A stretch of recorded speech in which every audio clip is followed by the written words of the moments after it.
The hosts of the Swine Brothers show are not role models. They're not even human. They're complete monsters. The Swine Brothers show is dumb, crude, thoughtless, ugly, sexist, self-destructive, foolish, and a crime against humanity. Some of the things they do would cause a person to get hurt, expelled, arrested, possibly deported. The fact they blatantly ripped this off from another source should be an indicator of their shameless depravity. This extreme in bad taste will offend anyone with a working brain, so listener discretion is advised. If you're still here, welcome to the sewer of the internet.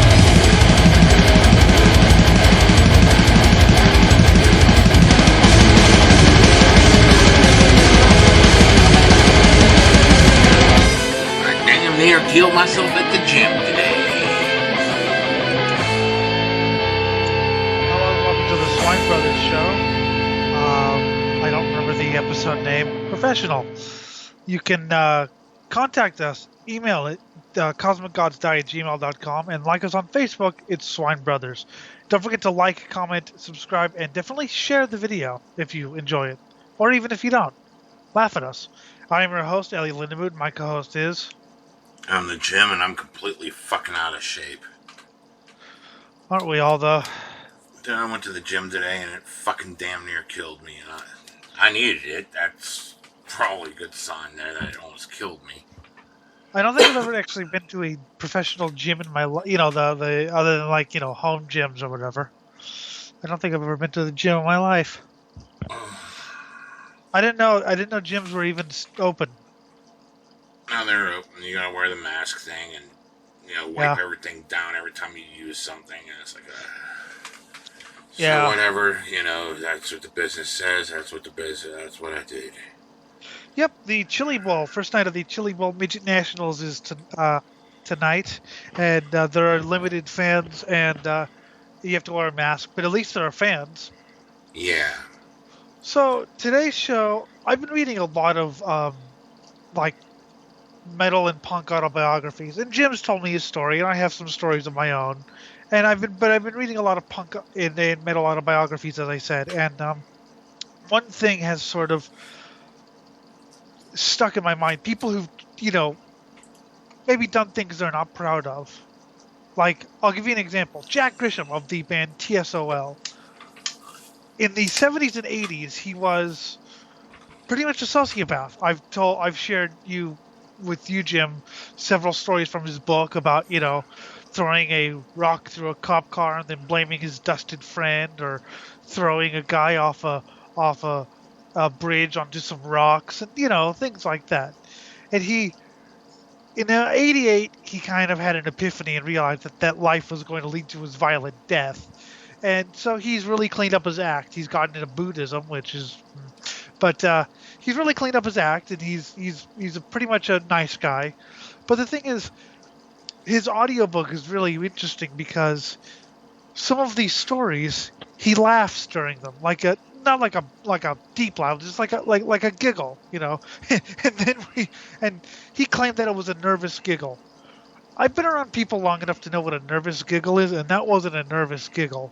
So, I mean, maybe it was, but I didn't think it was. So I guess the thing is here, it's okay to be ashamed of your previous stuff, but maybe still think some stuff that you did was funny. Or a lot of it was funny, but you stand against it now. Gosh, shoplifting a mall into becoming a Walmart. That's still funny today. So if I saw myself at that age of 16, 17 doing that shit, I'd strangle myself today just because I'm actually against it. But I look back, it's still funny. It's just the fact that I changed and I'm not for that anymore. And there's a thing here that, comedy is about suffering. Someone's got to be the butt of the joke for it to be true humor. There were a couple instances where he did laugh at some pretty depraved stuff. I'll give you an example. His book is called An American Demon, and it's worth reading. So he had a friend named Jim. Maybe it was you, except for he's significantly older. Jim he and Jim were watching the Harry Houdini movie, and they decided to do some rope tricks. So Jack tied Jim up, and ha ha ha. Okay, you untie me. Carried him over to the pool. Carried him over to the pool and tossed him in the pool. And that's great. I remember the line fucking Titanic, raising him on in like that, and he giggled during the telling of that story. Like I said, he claimed it was a nervous giggle. I think he enjoyed it secretly. Of course, he didn't die. Someone saved him, but still, wow. That's pretty evil for a little kid. Oh fuck, that is pretty damn evil. I'm just reminded of like whenever I'm sitting on Jeff's back porch, getting all stoned and shit, and I'm wearing my torn jeans, and he's like, "I'm gonna set you on fire," and I'm laughing. I'm like, "Yeah, right." So he pulls out his lighter and sets the frayed ends of my jeans on fire. And then I look down, see myself on fire, so I was like, I'm on fire! And start running around his yard, completely forgetting I should stop, drop, and roll and shit. Yes. It's fucking hilarious when you think about it, just as the outside person. I mean, another thing was like whenever me, Jeff, Bob, and Stern were trying to, hop in the car and go somewhere. It was Jeff's car, and, both Bob and I yelled shotgun. So I got in first, and he started yanking me out by my hair, so I started slamming his arm in the damn door. And we're all on acid at the time, and Stern and Jeff were like, "Oh my god, he's gonna flip out and kill Bob and shit." And I'm just got out, and the first thing I did was burst into laughter because I was like, "Oh my god, that was like the dumbest thing ever." Could you imagine watching that as an outsider? That would be fucking hilarious. Yes, it would. Granted, the whole thing ended up with, me and Bob getting in the back seat. Stern, who didn't even care if he got shotgun or not, got it because, we fought over it. So we were being punished, which was But at fine. the same time, you never do anything like that these days. Uh-huh. But you could still... Or Dave Mustaine's autobiography, which is interesting in a variety of other ways. He still is not over being kicked out of Metallica after 11 months. I'm not proud of it, and then he lists all the drugs he did. Mm-hmm. And I get it. I mean, I get being ashamed of things and even being ashamed of periods in your life, but, people don't wholesale change. I mean, I've never met a person who has 100% changed that's, genuine. I mean, I met people who turned over a new leaf, I've turned over a new leaf. But at the same time, they still have traits of their past self. Well, they have parts of that personality that, say, yeah, that would be funny. I mean, something that's kind of a tangent here is the shit we've done on that Pathfinder Kingmaker game. Okay, bandits are just adventurous tax collectors. No, you don't want savage people collecting taxes. I mean, No. You need stern people, but not completely savage. I'll murder you on sight if you don't give me what I want. But that was the choice we made. We favored the bandits in that situation. And then, we have the giant breeding orgy fucking cultist of Lamashtu in charge of both our religion and community.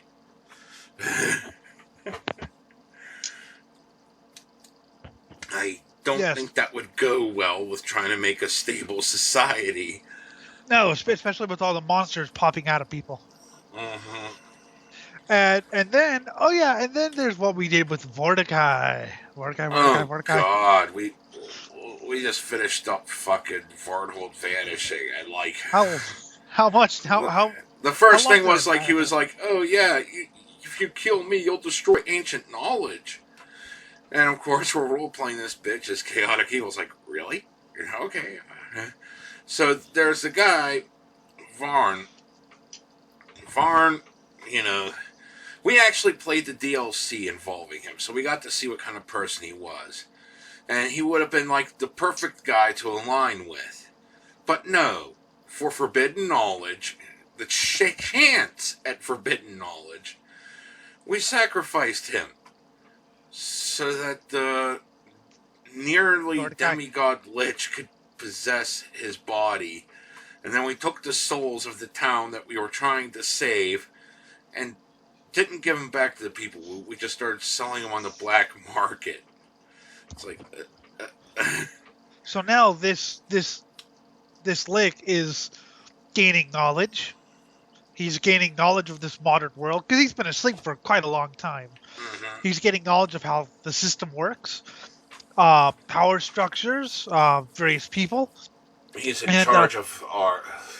Yeah. He's the Magister, so he's part of our government. So it's like how... Yeah, we're pretty much damning the world. These are all calls we would never... If we were put in the same situation, we would never made these calls in real life, but it's fucking hilarious looking at it, because it's just like, dear God, look at the untold suffering we're causing. I think at one point in time I wouldn't make those calls in real life when I was a dumb kid. Oh, yeah. But you know, and yet we still got Lindsay to give us a glowing review. Yay. So that's, I mean, so the Mustaine book was interesting because he was honest, but he was also sort of weirdly self-denying. He was honest about how he felt about Metallica, but he was, I don't know, he seemed somewhat ashamed of his former self. But at the same time, I mean, I know that I've gone through changes, and yet there's still, you know, the general me-ness is still there. I'm not maybe... You know, I mellowed a little bit, but it's not like, well, and then as soon as they reach 26 or whatever, I became a saint, or even people who become born again Christians, if they're honest with themselves, you know, like I know a couple of born again Christians who swore a lot, but they just had God. It wasn't like it was. The whole thing is, you know, I try to keep myself into check. I am very hard on myself in just about every area of fucking life. Yeah. I beat myself up constantly because I want to strive to do better than I have. Not just, you know, oh, wow, I want to fucking accomplish things, you know, be TV star, get this fucking web show off the ground or, you know, whatever. You know, it's also, you know, I want to do things more like a decent human being would. Because that's like a calling in my heart. And it's like, but at the same time, I haven't completely beaten out, you know, the entire savagery. So I keep myself in check so I don't go into that. And as a result, most of my temper ends up me blowing up on myself. I beat the shit out of myself physically sometimes.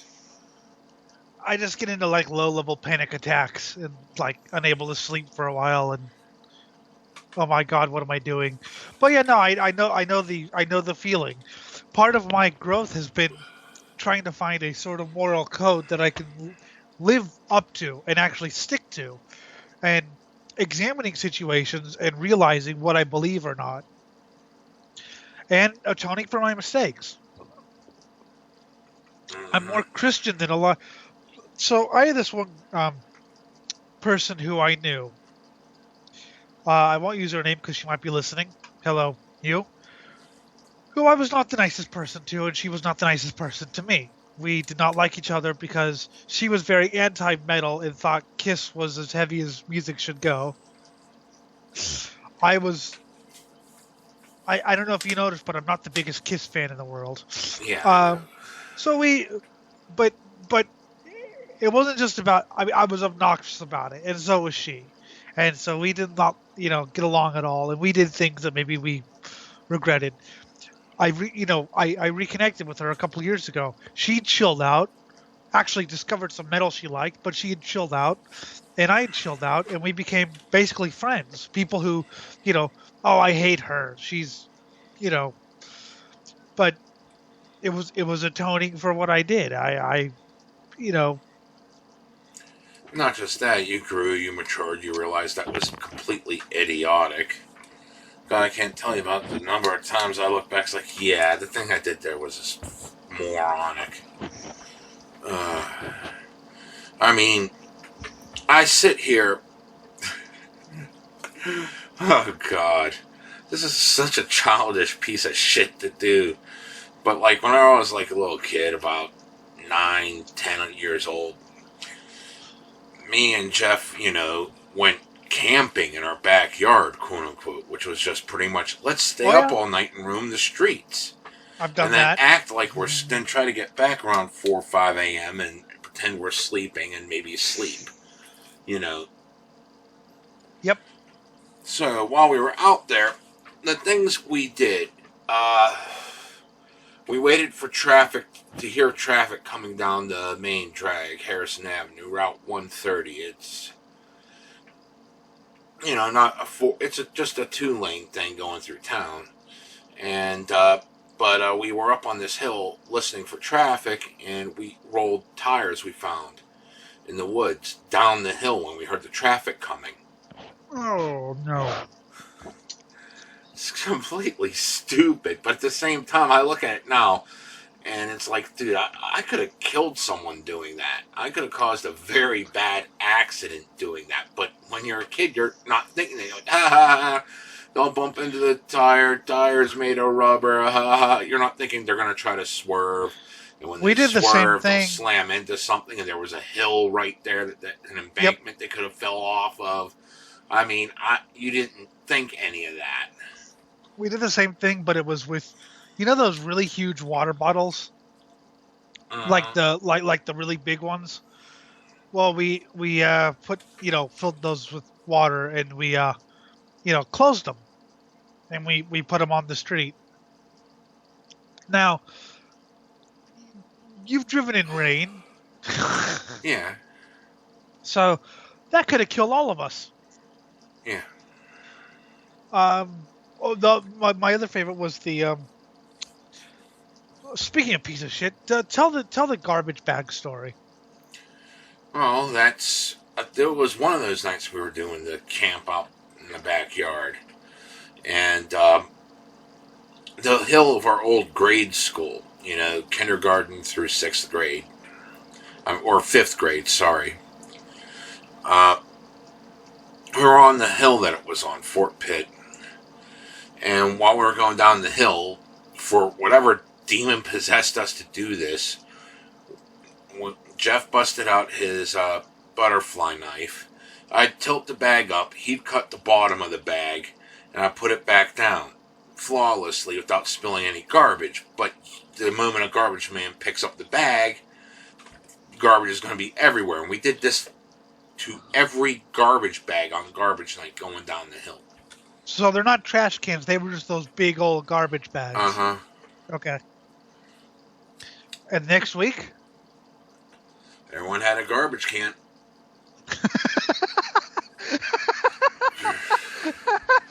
I wonder if there was some sort of like neighborhood meeting. Do you know what the hell? I mean, that's horrific when you think of it, because, dude, fuck. I've had bags rupture and had to clean up the damn shit out of my own yard, and I look back at that, it's like, dude, I would have fucking hit myself with a brick if I would have caught myself doing that. It's sort of how I feel about, like, tagging and stuff. I mean, yeah, it's fun, but someone's got to clean that shit up. Yeah. But, what Jack Grisham did to his elementary school, which I think I told you was funny. Oh, I mean, he did a lot of stuff. He used to burn down bungalows, and he did stuff that you and I would go. Even I think as we were kids would go. Wait, you burned down a school bungalow? Yeah. I mean, obviously there was nobody in it, but still. Yeah. It was like, wait, wow. God, the guy that burned down our party factory, God, there's still part of me that wants to just butcher him. Pound him real good, because, even though it's like, 25 years past.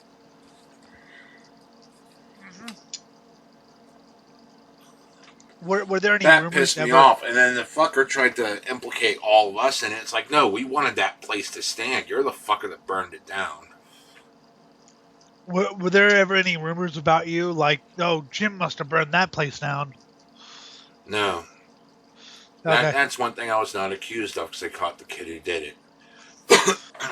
And the kid, tried turning us all in for that, but, it didn't jive because we all had fucking witnesses stating we were elsewhere at the time. Especially considering a couple of them were sitting in police custody he was trying to blame. Oops. Because, they'd done other crimes. I think it was drug sales.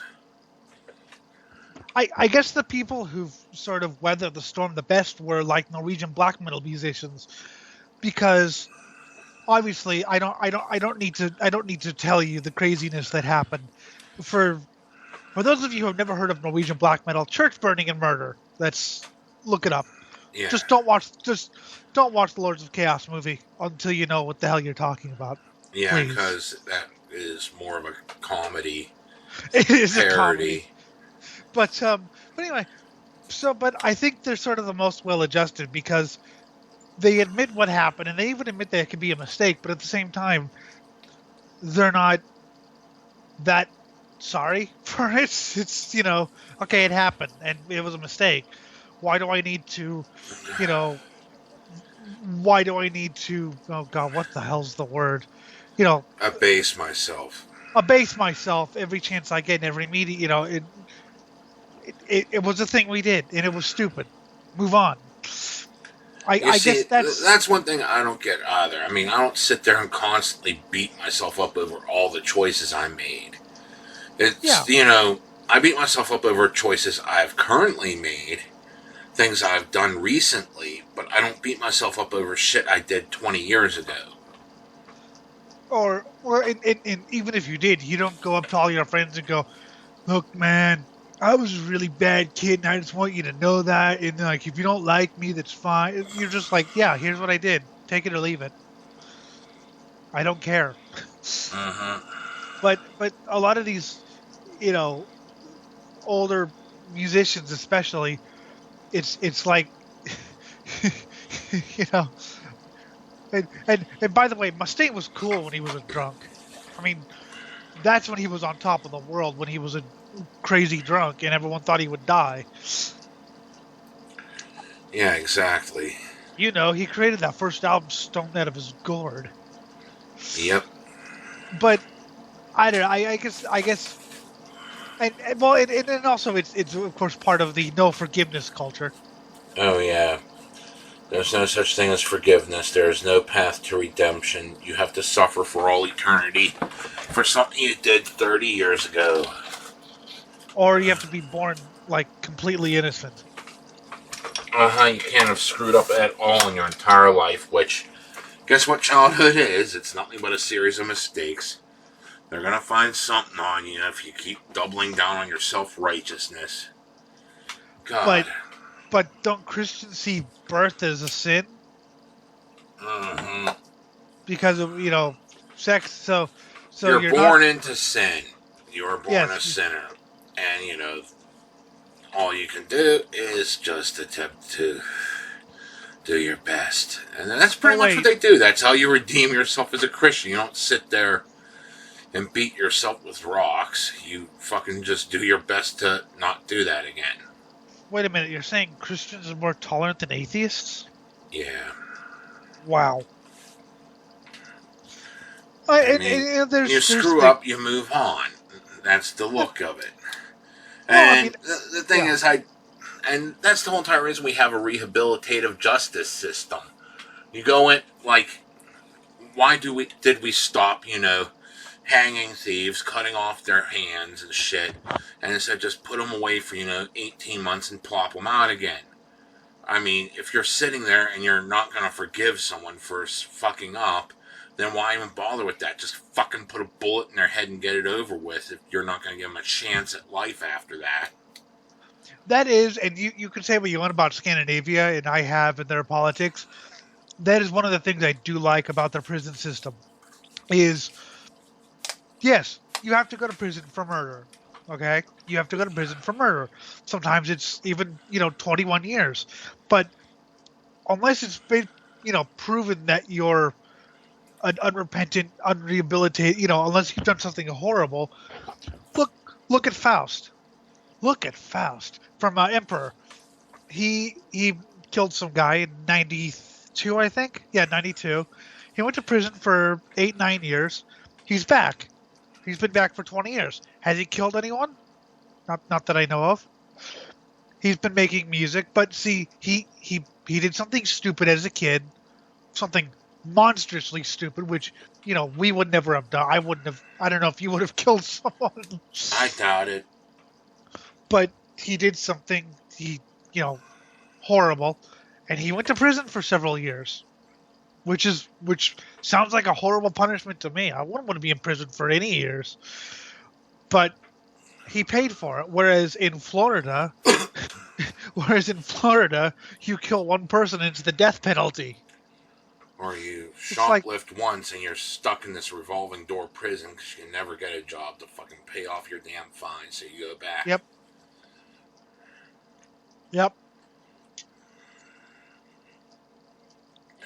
It's just complete bullshit there. Yeah, there's no reform. It's all just punishment. And, fuck.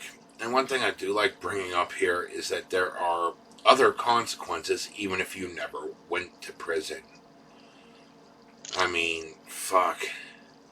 The entire reason my ex-wife was able to do half the shit she did is because she hung over my head all the mistakes I made as a kid.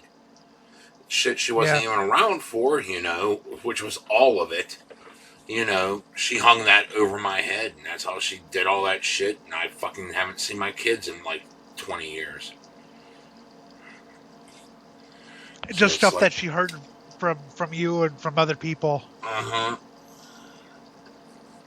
And that's a cost, Yeah. Granted, at the time, I would have been able to, just go scot-free, but if I would have left, it would have turned out differently. But because I was ultra paranoid, because I knew that the courts didn't like guys in family court, and that, I knew that I'd screwed up as a kid, and that might be something used against me. If I would have just left earlier, I would have actually had custody of my kids.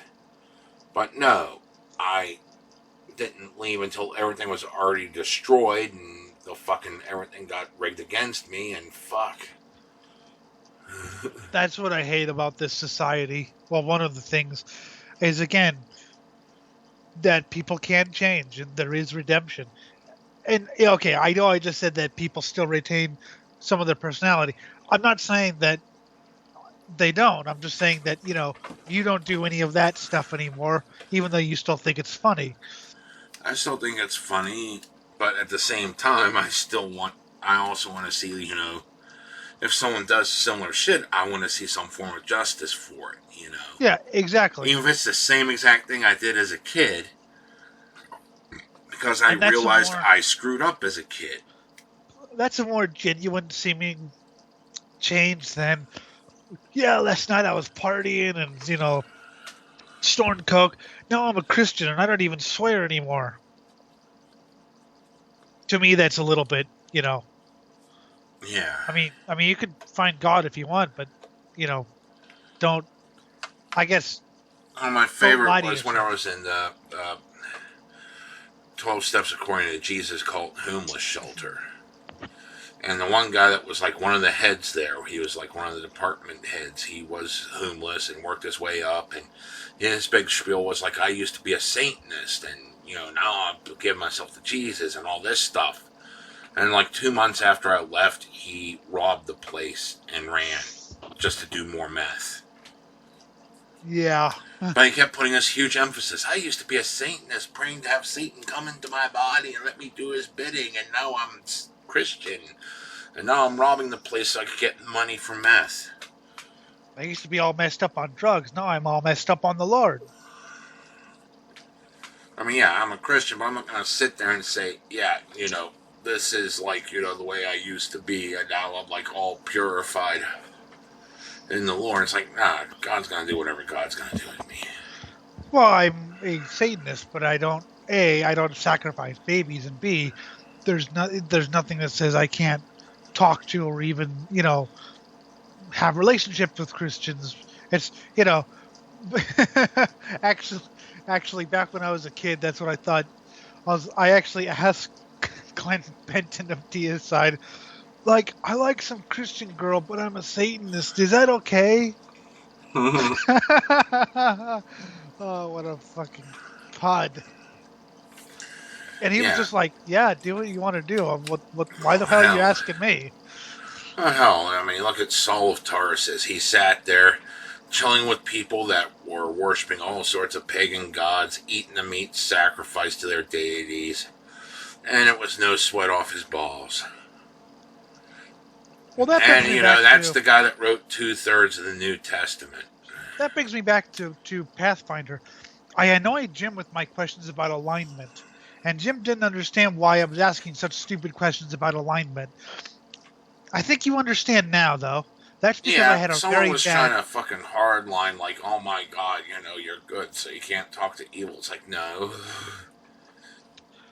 Because there's multiple things going on here. It's not like this huge absolutist thing.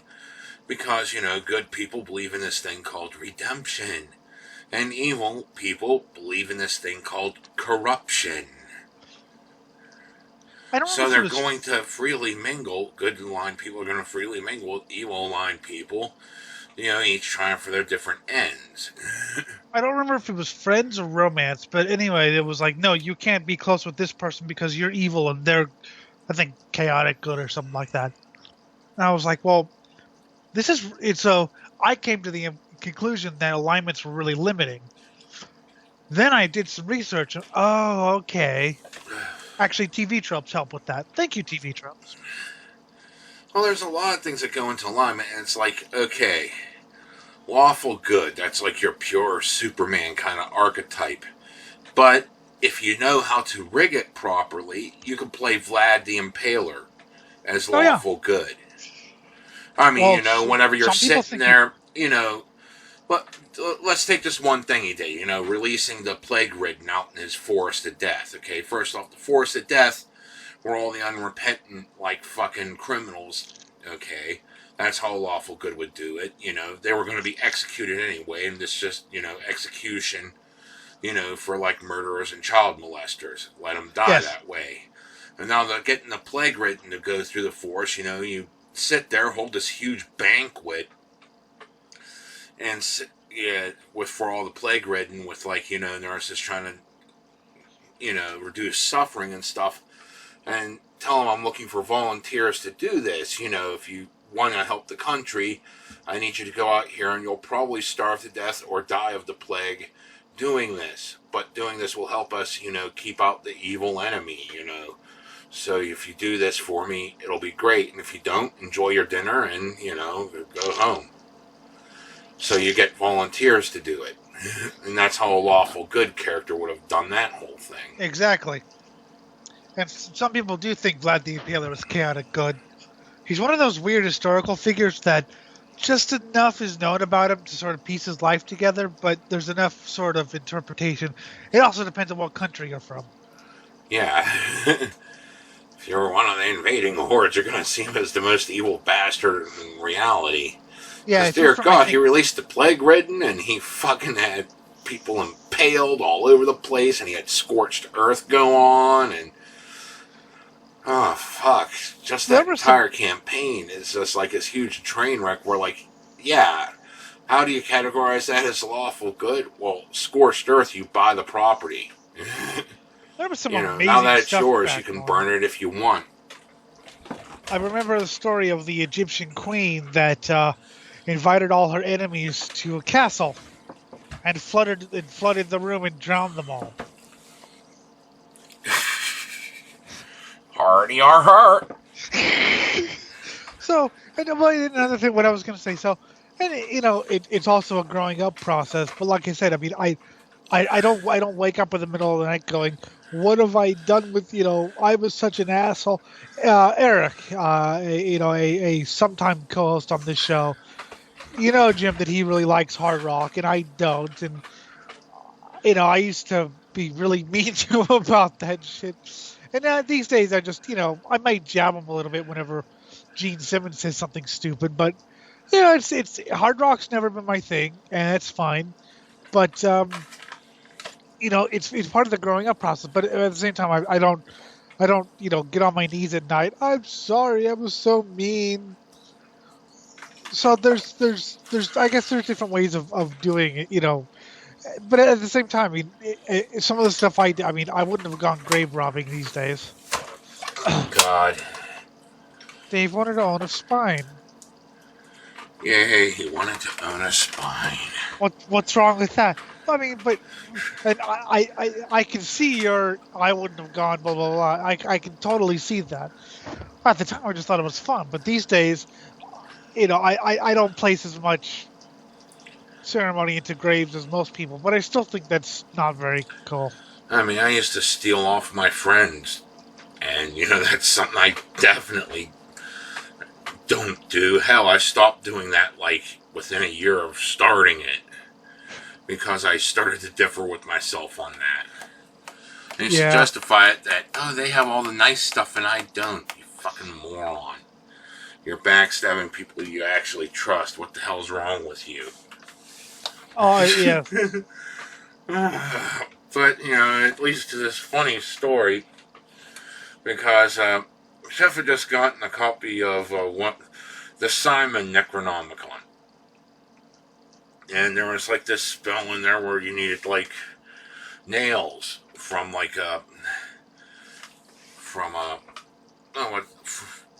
casket, okay? So he had this dead toady buried underneath his porch. And whenever I found out he needed that for that spell, and I wanted to do this spell, I dug it up and took the nails out of his toad.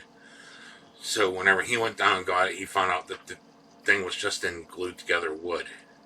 Oof. And that someone had already taken all the nails. He knew who it had to have been, regardless of how much I denied it. You did it. No, I didn't. Yes, you did. No, I didn't. Okay, fine. You didn't. He did.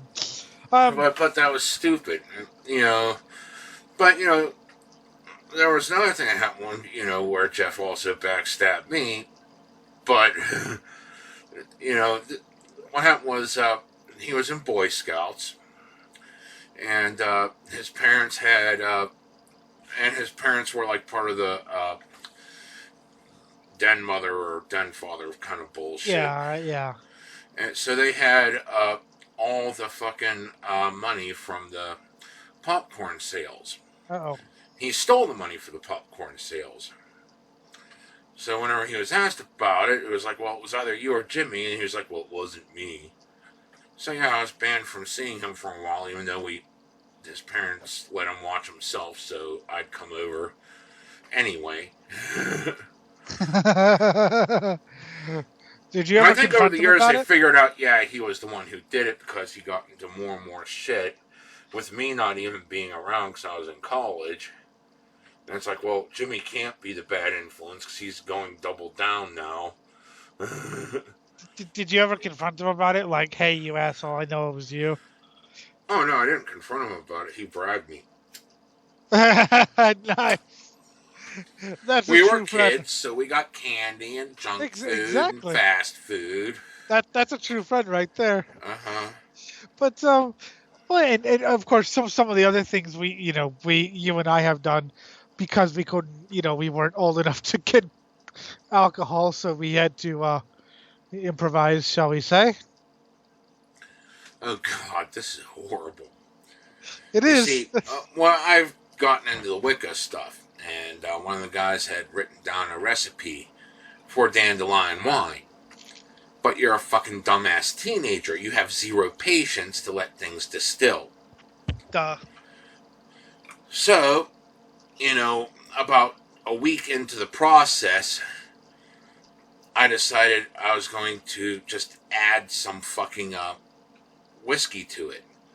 But I was like, but then they're going to notice the whiskey. so I pissed into the bottle.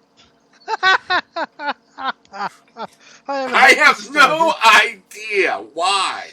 And then I gave it to my friends to drink. And they drank it. And they got really hammered off of it. Because, the whiskey kick-started the yeast in it, but I also pissed in it. You drank my piss. Yeah. I'm guessing you never told anyone that. No. So that's your first time finding out, and you remember that incident. Remember, that was like 25, 30 years ago. I wasn't thinking, because I don't think I've ever heard that. I was thinking of your friend's parents' alcohol. Oh, God, that was a good one, too, because what happened, they had, now, Jeff's grandfather brought home a fifth of whiskey from his tour during World War II. And they were going to drink it for this, like, anniversary kind of thing. Well, Jeff got his hands on it, and we decided to drink it. And, like, the whole thing was we were only supposed to each take a shot, but dear God, it was like suckling on Aphrodite's tit. It was so smooth, so enriching, so delicious. Oh, God, and before we knew it, we were down to, like, just maybe 2 shots left in the bottom of the bottle. Oops. Oh my God, my parents are gonna kill me. So we filled up the bottle with Old Crow. And what you know, just about 2 weeks after this incident, the anniversary came and they cracked open the bottle and they were all expectant, ready to do it. And even Jeff got a shot, even though he was too young, because, it was such a special occasion. And everyone took a swig and their faces went sour. They knew something was up, but they could not prove what was up. I mean, that's horrible. And yet, I mean, if that happened to me, if I had a future kid, I would have slapped us all around, silly, like, you fucking pricks. Yeah. Yeah. Now what we're gonna do is go on eBay and get another bottle. You see that bottle there? It's worth $2,000. You're gonna work off that $2,000 so I can get it. Metallica, when they moved to New York, it stayed at the home of John and Marcia Zazula. By the way, R.A.P. Marcia Zazula. I think she died over the weekend. Megaforce Records co-founder. They lived at Johnny Z's house, and everything was fine until the band, who by the way should have known better, they were like 19 or 20, uncorked and consumed a like 30-year-old bottle of champagne from the Zazula's wedding. Oh God. And but they took it well. They kicked them out. No, I'm sorry, they didn't kick them out. They said it might be in everyone's best interest to find other living accommodations, i.e., get up before I strangle you. Yes. That's fucking brutal shit. That's the nice way of saying I'm going to kill you. Yeah, this is all hilarious, but dear God, I look back, it's like, nah, I would never fucking, sit there and do this shit. No. I would never. Not no. today. Back then was a different story because I was young, dumb, and arrogant, filled with piss and self-righteousness. No, you weren't full of piss. You used it to piss in their dandelion wine. I'm guessing you did not drink it. Oh, hell no. I'm good. Are you sure, Chip? Yeah, no, I'm good. Oh, well, let's get this party started with some music here. Okay.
right, that was Exodus, a lesson in violence. Off, well, you know what LP was awful bonded by blood. If you don't have it, you're a poser. Great album, pretty much utterly perfect. And also one of the things I also had to learn the hard way. Hey, guess what? Actions have consequences.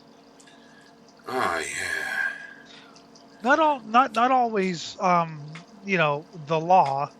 If you want to see what a lifetime of drugs does, look at the movie Some Kind of Monster. God, what a depressing movie. And look at the Dave Mustaine interview.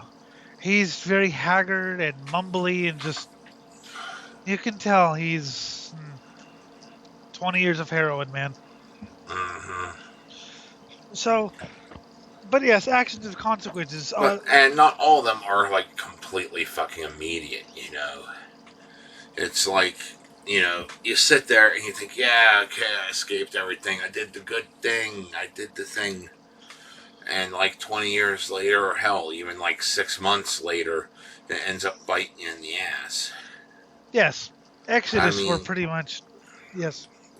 I mean, I remember, like, when all these people were celebrating, yeah, we got certain people booted off of Twitter, woohoo!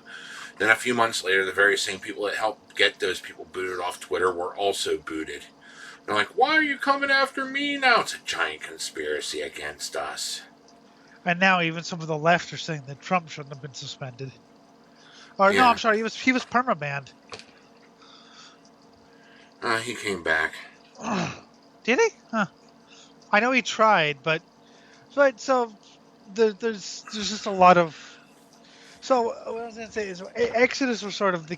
I mean, they made Slayer look tame. They were the kings of thrash destruction. I remember reading a story. Exodus were staying in Slayer's hotel room, and Tom Araya, I think, said, "It's okay, you can smash the." And before he even said room, like the TV was going out the window. Mm-hmm. It was total. But then you get the bill the next day. Yeah.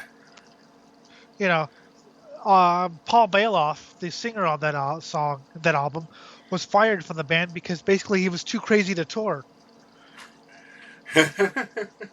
So, and they had serious drug problems. Bailoff is dead. Gary Holt was a serious meth head. Unholt, the other guitarist, had so there were a lot of drug problems and stuff, and it comes back to haunt you. I mean, either with prison or with just, yeah, being you're just brain dead. I mean, okay, you say you're in bad shape, but it could have been a lot worse. Yeah, it could have been a hell of a lot worse. So look at Mustaine, and look at the guys who are dead, like Gigi Allen. Yeah. Oh yeah. Oh yeah, we can always be dead. But that's just the drug use there. There's like fucking other consequences too. How many years do you spend in prison? A lot. And it's not just that too. There's, losing things with friends and family. Girlfriend dumps you because, oh wow, you spent 5 minutes too long doing something that you shouldn't have, because you spent all day doing that thing you shouldn't have. I know the feeling very well.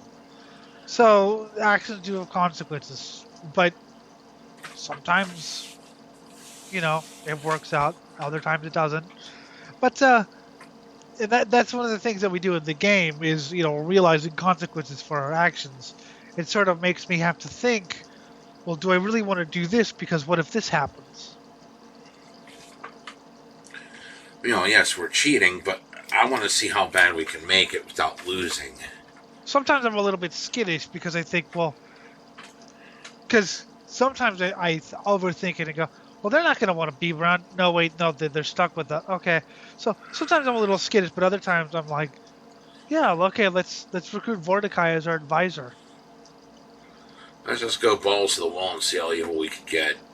Yeah. And other times where especially in a game where I don't like a lot of people, and then I find someone I actually like, I don't want to lose that person in whatever way.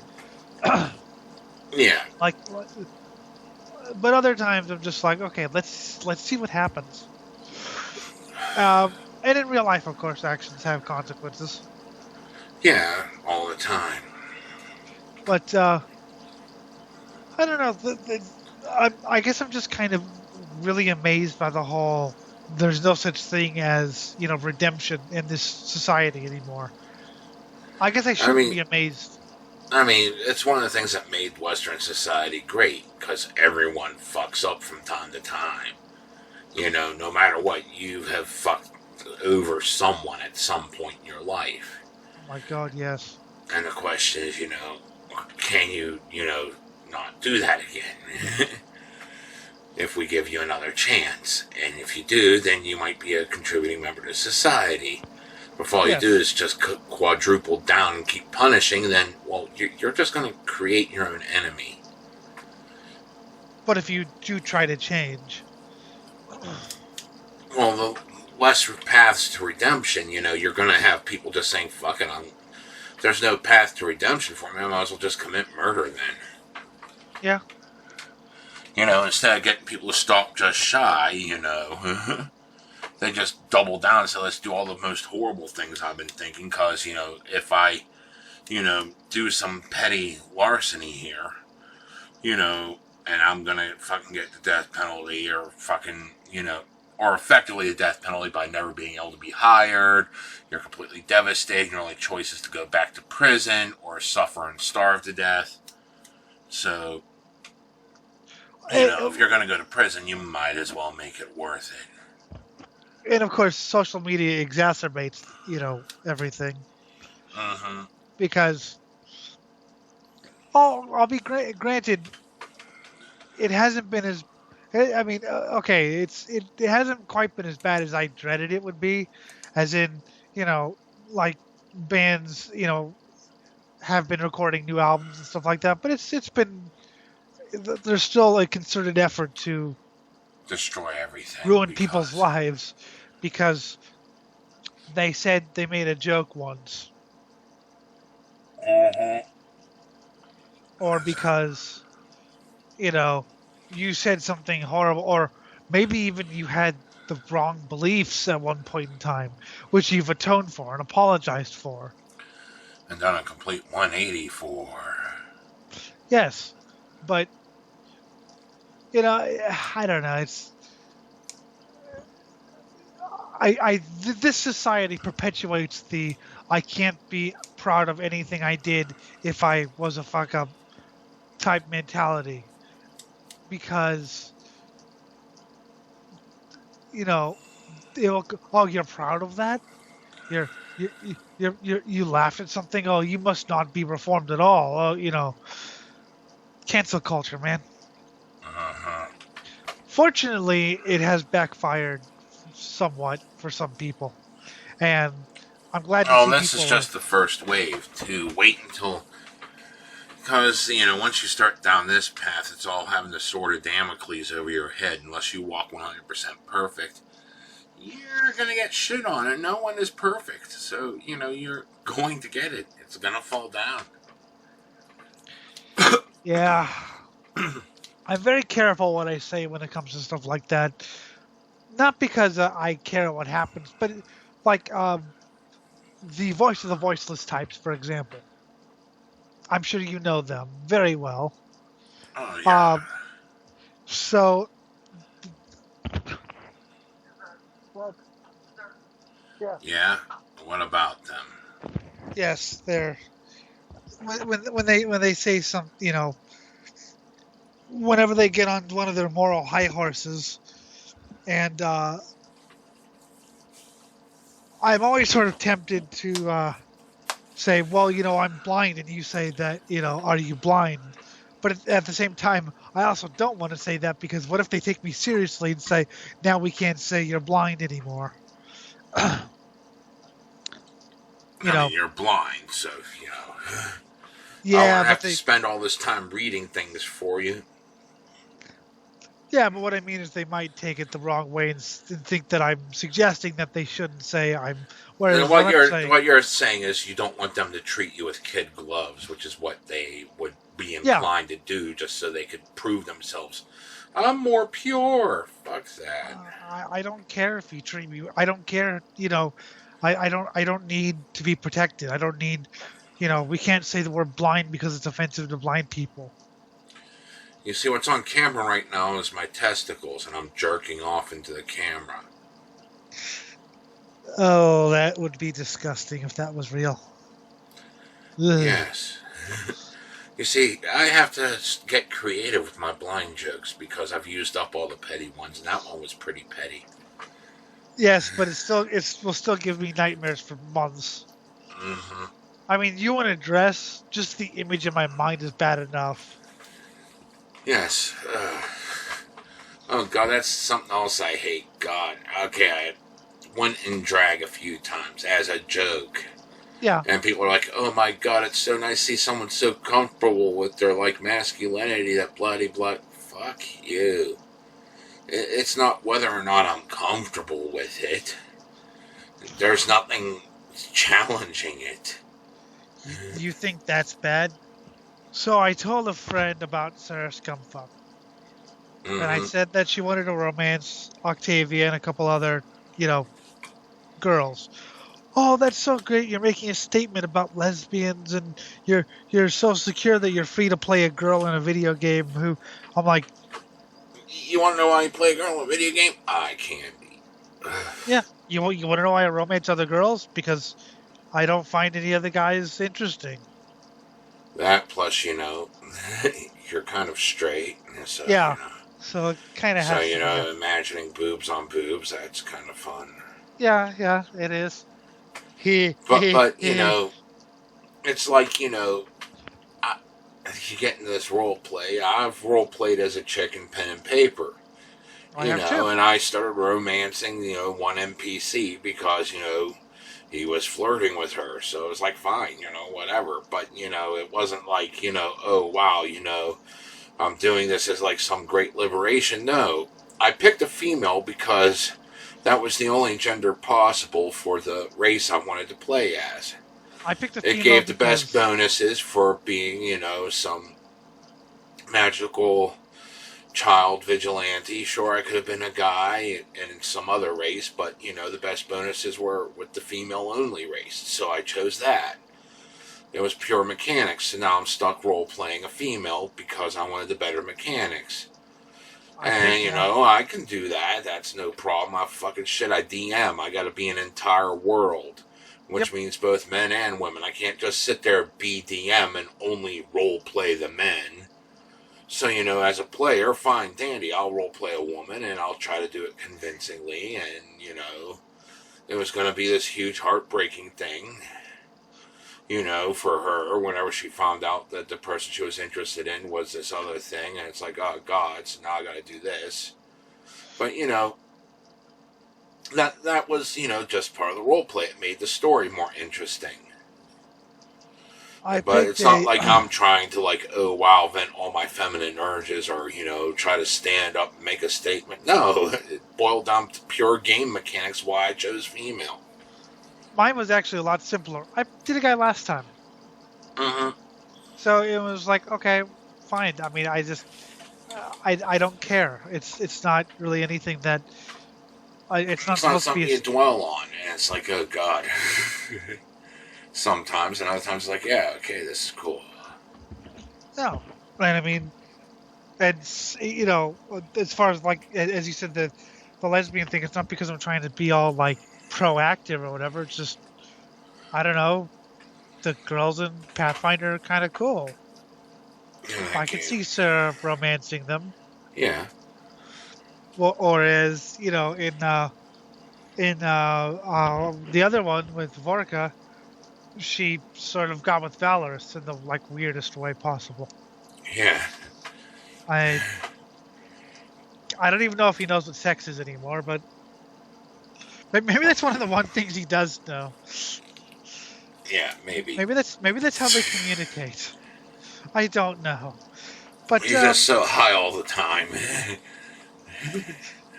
Yeah. So that's it. So yeah, people reading way too much into things we do for fun or because you want the right game mechanics or whatever. Yeah, it's just fucking bullshit, you know. Like I said, it's DM, you know. How far can you get in a world where if all I did was role play all the men? If there's no women at the table, then there's no women at all in the world. How are you Then supposed to have bloodlines then? magic. Not everyone can afford that. The Yeah, peasants' exactly, trees all exactly. died off. Yeah. We're not in a So world filled with like zombies doing everything, and there's only like 3 people alive. see, I'm lucky in that I can freeze his voice out if he plays a woman. Yeah, he just imagines it however the hell he wants to imagine it, which is good because I don't do a good feminine voice. Well, first off, you're you. Second, no, you don't. But thankfully, I imagine it as something else. So I could do the Mare Seal romance plot and not be like wanting to, you know, stab a shard of glass through my throat. You see, I will say, okay, I'm fine with people, you know, doing the fucking kinky role play and all that, but with me, it's always been cut to black. Okay, you fucked her. It's done. Let's move on to the next day and actually do Yeah, something interesting. if it was You someone don't need to else, go with the play-by-play. yeah, if it was a girl, then I would do that. But it's you, so I was like, thank fuck. I was like, how? Okay, where's he going with this? Oh, thank fuck. Now, I want to get into the actual real choices. I mean, fucking which hole you put it in, I don't give a fuck. Now, how many skulls you crack open, or my favorite, what is your plan to poison the city's water supply with hallucinogens? I'm just gonna sneak up and dump it in Wait, broad daylight with which, people which everywhere getting water and tons of witnesses. I didn't think this through. No, you didn't. No, you did not, Elliot. You failed. And which let me hole do you tell you want? what you didn't win. The friends Yes. you wanted. Tell me what. I'll tell you what you lost. Your freedom. You're now owned. She pissed in your face to Consequences. let you know how owned you are. Which hole do you want to put it in? The top of your head. I don't have a hole in the top of my. And then you fuck the brain. Oh God. Sorry, that was just my imagination going wild. Anyway, so yes, I mean yes, and then the second time there was a fire, so we did it a lot more convincingly. You also But had potions of invisibility, yes, we did. So which yes, was like the one major missing ingredient that made it possible. I had to hand him the entire plan as a reward for beating the guys. The NPCs told him how to do it proper. yes, Because he. And the worst part was he knew potions of invisibility existed. He used one way back during his first session to escape sometimes guards after he killed people. Sometimes that makes He did smart the classic, decisions, murder hobo thing, murder the shopkeeper to steal the good items. which I And he never. actually was smart enough to drink an invisibility potion while making his escape from the cops. Yes, sometimes I'm intelligent. Other times, Ooh, I want to poison a water supply. Okay. I blame you for that. You always will, because you and I blame myself for that, because it's like, oh no. I was just trying to sound hardcore. You want enough for personal use, or you want enough to poison the city's water supply? Ooh, poison the water. Oh, you fucker. And we're back to that whole entire sense of humor thing, because, dude, we're not going to fucking sit here and poison a water supply in real life. There's no murder cult that needs to hallucinate so that we could bust them. No, but it was hilarious. Yeah, it was hilarious. No, none of this stuff I do. I mean, Black Metal's whole thing is he wants to breed with the humans to create his own creatures that will one day murder the humans when he has his own army. That doesn't sound of like his own something I would. offspring, which Actually, it does sound like is, something I would do. but at the same time, it's kind of self-defeating when you think about it. But it's hilarious to watch him try. Shut up. Hey, he has at least 2 girls, so. Yeah. So, meanwhile, like I said, but I'm not doing that to, I don't know, prove some sort of point about overpopulation or something. I don't know. I don't Somebody know. would see something in that point. I don't know what the fuck people see in like all these I fucking. killed the anti-cheating girl, even though, okay, that's a little bit vigilante, and I wouldn't do that, but I don't like cheating. Yeah. I But don't, it's just all it's a game. crazy. Yeah, and it's not just there's a lot of horrible things we've done in all I these wouldn't games. I wouldn't ram my entire crew out of the sky for the 5th time in a row, Yeah. and then go back. Damn it! You lost another crew. Don't let that happen again. Wait, it's happened before, and you haven't killed me. Yeah, exactly. He would have to be murder.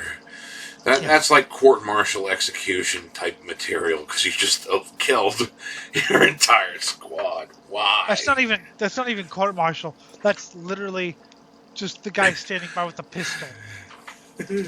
That's it. That's if you make it to the ground. I would have had the carrier open its cannons on you. You're not allowed back. Exactly. That was totally. I loved how unrealistic it was because it was just like I said. I was able to, and it was like, oh, he crashed. Help us, Blaze. Blaze is busy. Making you crash now. Enjoy. Oh my god.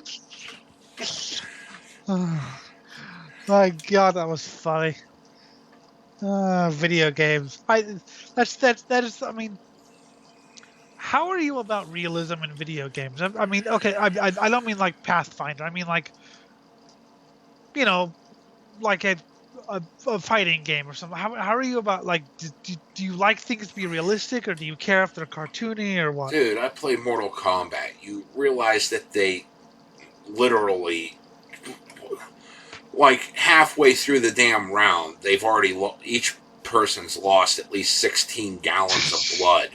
There's 8 pints in the body. Okay, so you don't really care. Nah. It's just cool looking at the blood fly. You already broke those bones 16 times.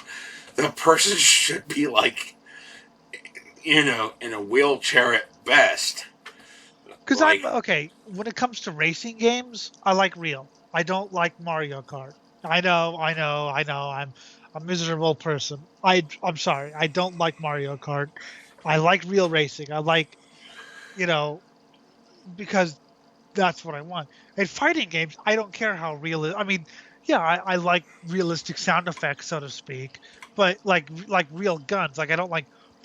I mean, racing games are a bit different, because there's the cartoony physics shit, which allows for some fun things, but then there's the realistic physics stuff, like when I was playing Gran Turismo. I loved that game. I love that game to pieces. Which there's still some pretty interesting things you could do in real. I actually rolled my car once. You know what rolling your car does? Yes. It freezes the game. You have to actually hit the reset button. There is no input it will take because you're not supposed to roll the car. But I fucked with the aerodynamics, shocks, and everything so horribly that I was capable of rolling the car. There's the physics said no, here. And you said this yes. is impossible for the car to do. You're going on your roof now. In IndyCar Racing 2, which is a game about IndyCar racing, and it's the second one. Sorry. IndyCar Racing 2, the one weird thing about it is none of the cars ever flip. They can take off, they can go in the air, but they never flip. What you can do is, if you know what you're doing, especially on ovals, like this doesn't really work that well on road courses, but it works on ovals, is you hit a car and crash it, and it starts crashing into other cars, and then other cars run into it. So you have this gigantic rolling debris field. It rolls for like half a lap or a lap, just dum dum dum dum dum dum. And like I said, none of the cars flip, but it's just this gigantic rolling field of It carnage. was one of the games, the Burnout series. I think it was like Burnout 3 or Oh, those something. were fun. Those were But, fun. like, you get into a wreck, and, that fucks your lead. So you hit a button to ignite your nitrous and blow up your car and take everyone to Yes. hell with you. And then you're back on the track racing after that. And you get bonus points for how many people you blow up. So I'm okay. I guess I do sort of like some of that stuff. And like I said, the game ramming everyone out of the air. First of all, they would kill you. Second, your plane would be too damaged after like the second or third plane. Even if because the whole thing was no one killed me because I was the leader. I was their brave, fearless leader. So they were going to do whatever I said. So I manipulated the situation to ram them all out of the air. Every single one of my squad. That's like 8 planes. That's Completely unrealistic, right? not just unrealistic. You're shooting yourself. You're trying to win the war, but you're losing all the capable pilots willing to fly with you. That's like such in the realm of, I would never do this in real life, but it's fucking hilarious. So then, no, it gets better. The plane's damaged, right? Like heavily damaged, but still airworthy, which again is unrealistic. But you fly back to base, okay? After ramming your entire squad out of the air, and all that happens is you get yelled at. You lost another crew. I mean, that is Another. Which one are we on? 7th crew. You've lost everyone. How hard are these missions we're giving you? I didn't think it would be that impossible that it happened every time. Yeah, I just sort of plopped out the flight recorder so you didn't know how I lost them. There are literally no pilots left in the academy. Yeah. Killed them all.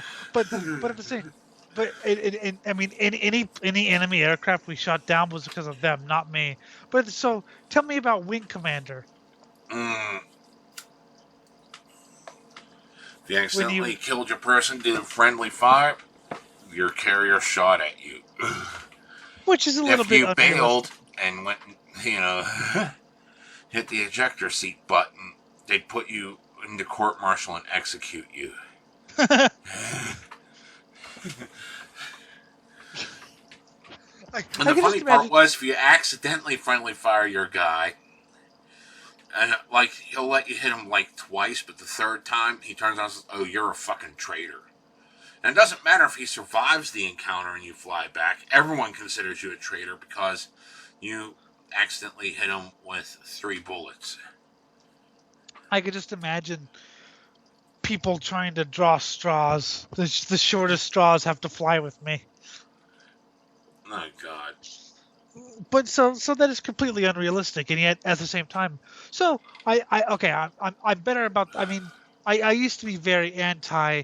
I still think Mario Kart's a bit much, but cartoony physics and stuff, it's fun to. I mean, making a car explode in midair. That I mean, there comes a time when you just have to relax and have fun. I guess is what I'm saying. And I'm getting better at that. Jim, knows I used to hate romantic quests in video games. Mm-hmm. I on and on about, but I talked to someone who's like, just relax and have fun. Okay, so now I'm a little bit better about that. I did want to played fucking what was it? Magical Diary. Okay, oh, God. But that one was really girly. Yeah, very girly. But that was the first like romance thing. And then I did one in Pathfinder, which was kept woman. Yeah. And now I have plans for Kingmaker, so I'm getting better about it. And it's just whatever your fucking tastes are with that. I still prefer to do girls and girls though. Yeah. That's just something I. Yeah. Anyway, so All yeah, right. what? Go ahead. So yeah, uh, the actions have consequences. If you ram all your planes out of the air, you're gonna get yelled at. Yeah, you're just gonna get yelled at, not I told court-martialed and shot out of the I told sky, that or story. I you told that story. land and they put a bullet in your head as soon as you get out of the cockpit. It's like 16 guns just surround your head. They don't even wait. They just all pull the trigger simultaneously, not caring. You're done. Yeah, yeah. That's not even a court martial. That's frontier Summary justice. execution. Fuck it. You're done. Next pilot. And I can't blame them. I told that story to my dad about video games, and he was telling a story about how they were. I guess these guys were at a shooting range, and one guy turned to the other and started shooting him, and somebody shot the guy who was shooting him dead. That's what would happen in real life, Yeah. you know. So, Yeah, you oh walk in man, a gun store with guns blazing, you're probably gonna get popped. yeah. But so Jim's got me to play a lot more video games and stuff like that, and so I'm slowly learning that how to play them. Although I still refuse to learn any game mechanics Yeah, because that's half the fun. that is half the fun. Is me not knowing what the hell I'm doing. God, Jesus fuck is just the most spectacular, though. I had I literally I watched some of the Fallout New Vegas stuff like a couple days ago, and I was like, I would not do it. I would not do that now. I would not do that now. Okay, maybe I would do that. No, I would not. Just some of the stuff I would totally not do now. Because now you understand more about the game. Or maybe I would just for laughs. But I would not do that in seriousness. But at the I didn't know. I had the most fun. I mean, okay, so there was an undercover cop, and he answered the wrong answer, and I said, "You're a cop," and you know, he had turned hostile to me, but my first thought was, and now I'm going to kill you, just in the middle of the store, in broad daylight. With hundreds of witnesses not caring. No, This is what an idiot would do. No, this is what someone with an intelligence of one would do. exactly. My Oh, greatest, what, go ahead. okay, what is your greatest moment of Jesus fuck? There's a couple I can think of. What is your greatest, most Jesus fuck moment? My favorite was whenever we were doing Lonesome Road, and you said flat out, I am sick and tired of him talking about House, because the way we did the story, we went up and we linked up with House, but we did nothing with him. None of his missions. We did nothing for him. We just got in and talked with him about the chip. So because that talk, because we had already pissed off everyone else, he's like, "Well, House is the way." So we're like hundreds of miles away. So we walked the whole way back from where we are, in Lonesome Road and the Divide, the whole way back to fucking New Vegas and even further to get inside the Lucky 38. And we go in and kill Mr. House. Then we walk hundreds of miles the whole way back just to hear, I've given up on you. And your response was perfect. Good, you should have done that from the beginning. I remember that. I had a huge headache, and I had earphones that were terrible on my ears, so that was a little bit exacerbated. But yes, I thought that was great. Well, at I least do you actually. shut up about Mr. House. My favorite. This is not a Jesus fuck moment because it was actually intelligent, but my favorite was how we killed the president. Or that. It was sort of intelligent. I mean, yeah, it's something you would do. Yeah, it Yeah, was. it was way too intelligent, but at the same time, orbital laser. You're not going. that can only be used outside, and you're Yeah. outside at where he's giving a speech to rally the troops on live national TV or whatever the fuck they're using. It's like, oh my god! It just We were talking about what to use, and I just had this idea of just picture it. You're sitting there or standing there listening to this guy's speech. All of a sudden, from nowhere, a laser comes down. and just torches the entire stage, killing the president and everyone on it. Oh my gosh. It's like, So that's what I also like the mini nuke thing. The point blank range, that was great too. yeah, you'll fight me with honor. We'll have Okay. an honorable duel. Okay. It's like, what, almost- 3 hit points left? You had like 99% radiation poisoning. But he was dead. You were still sort of alive with every limb broken. But see, I would not do that in real life. Even I understand that if you know that is completely dangerous. Well, Suicidal. Yeah, in real life, you would have instantly vaporized. Yes.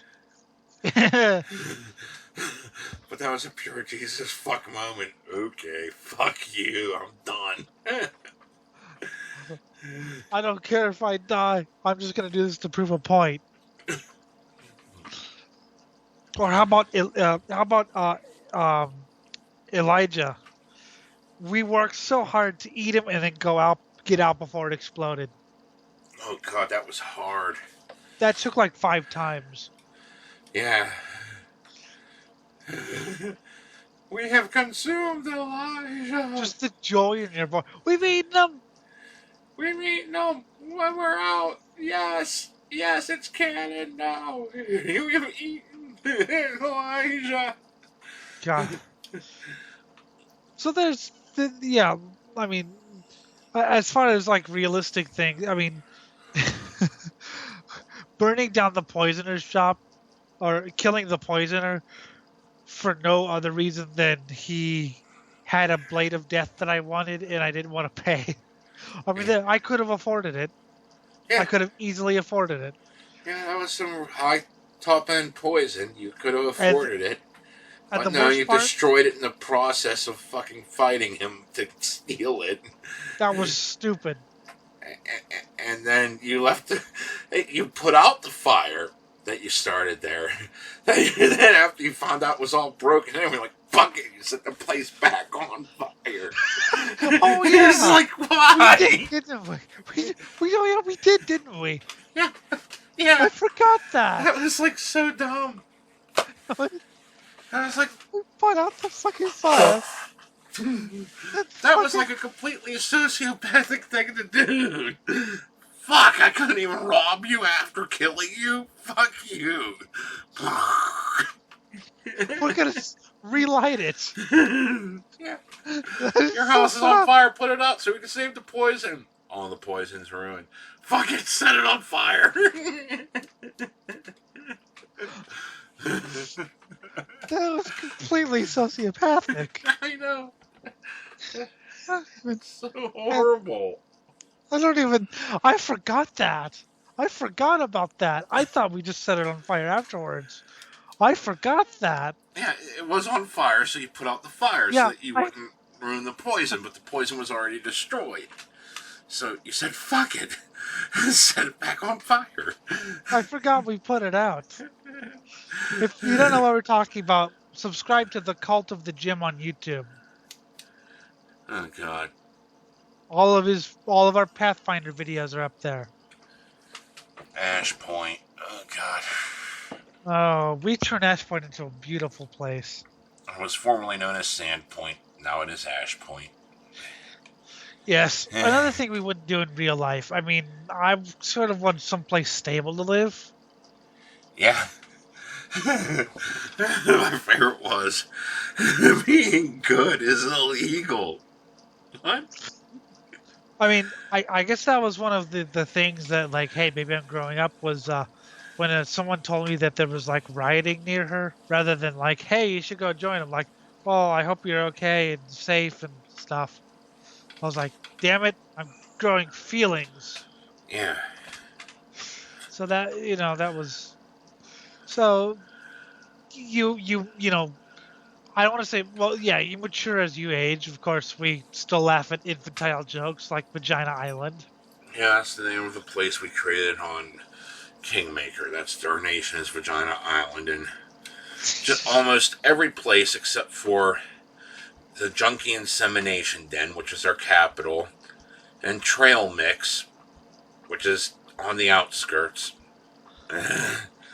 Every other place is a pussy joke. Yeah, yeah.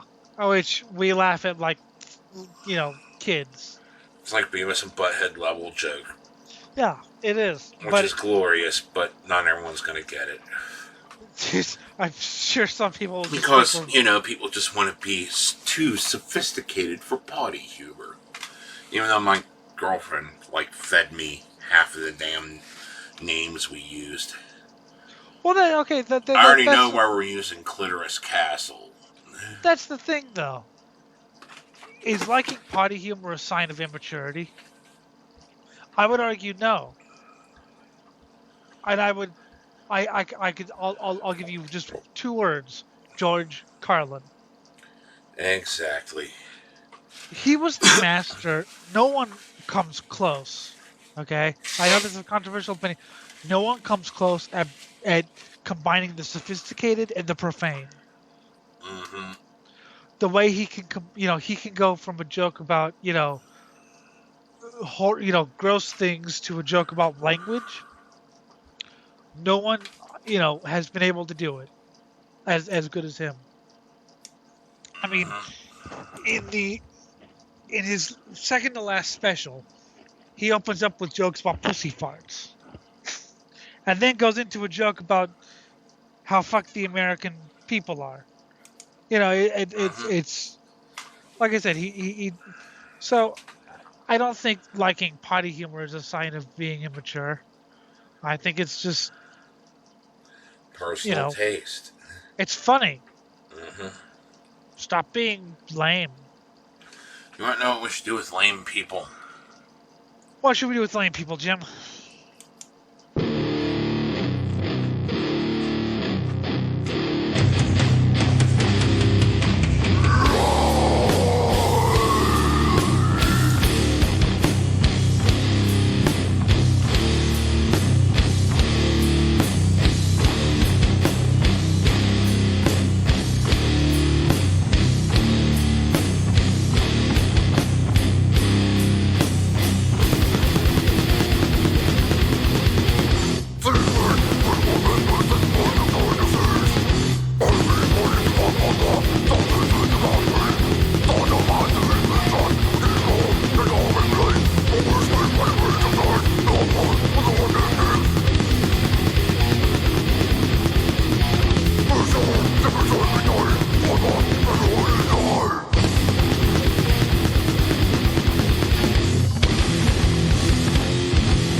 That was Blood with Sodomize the Weak.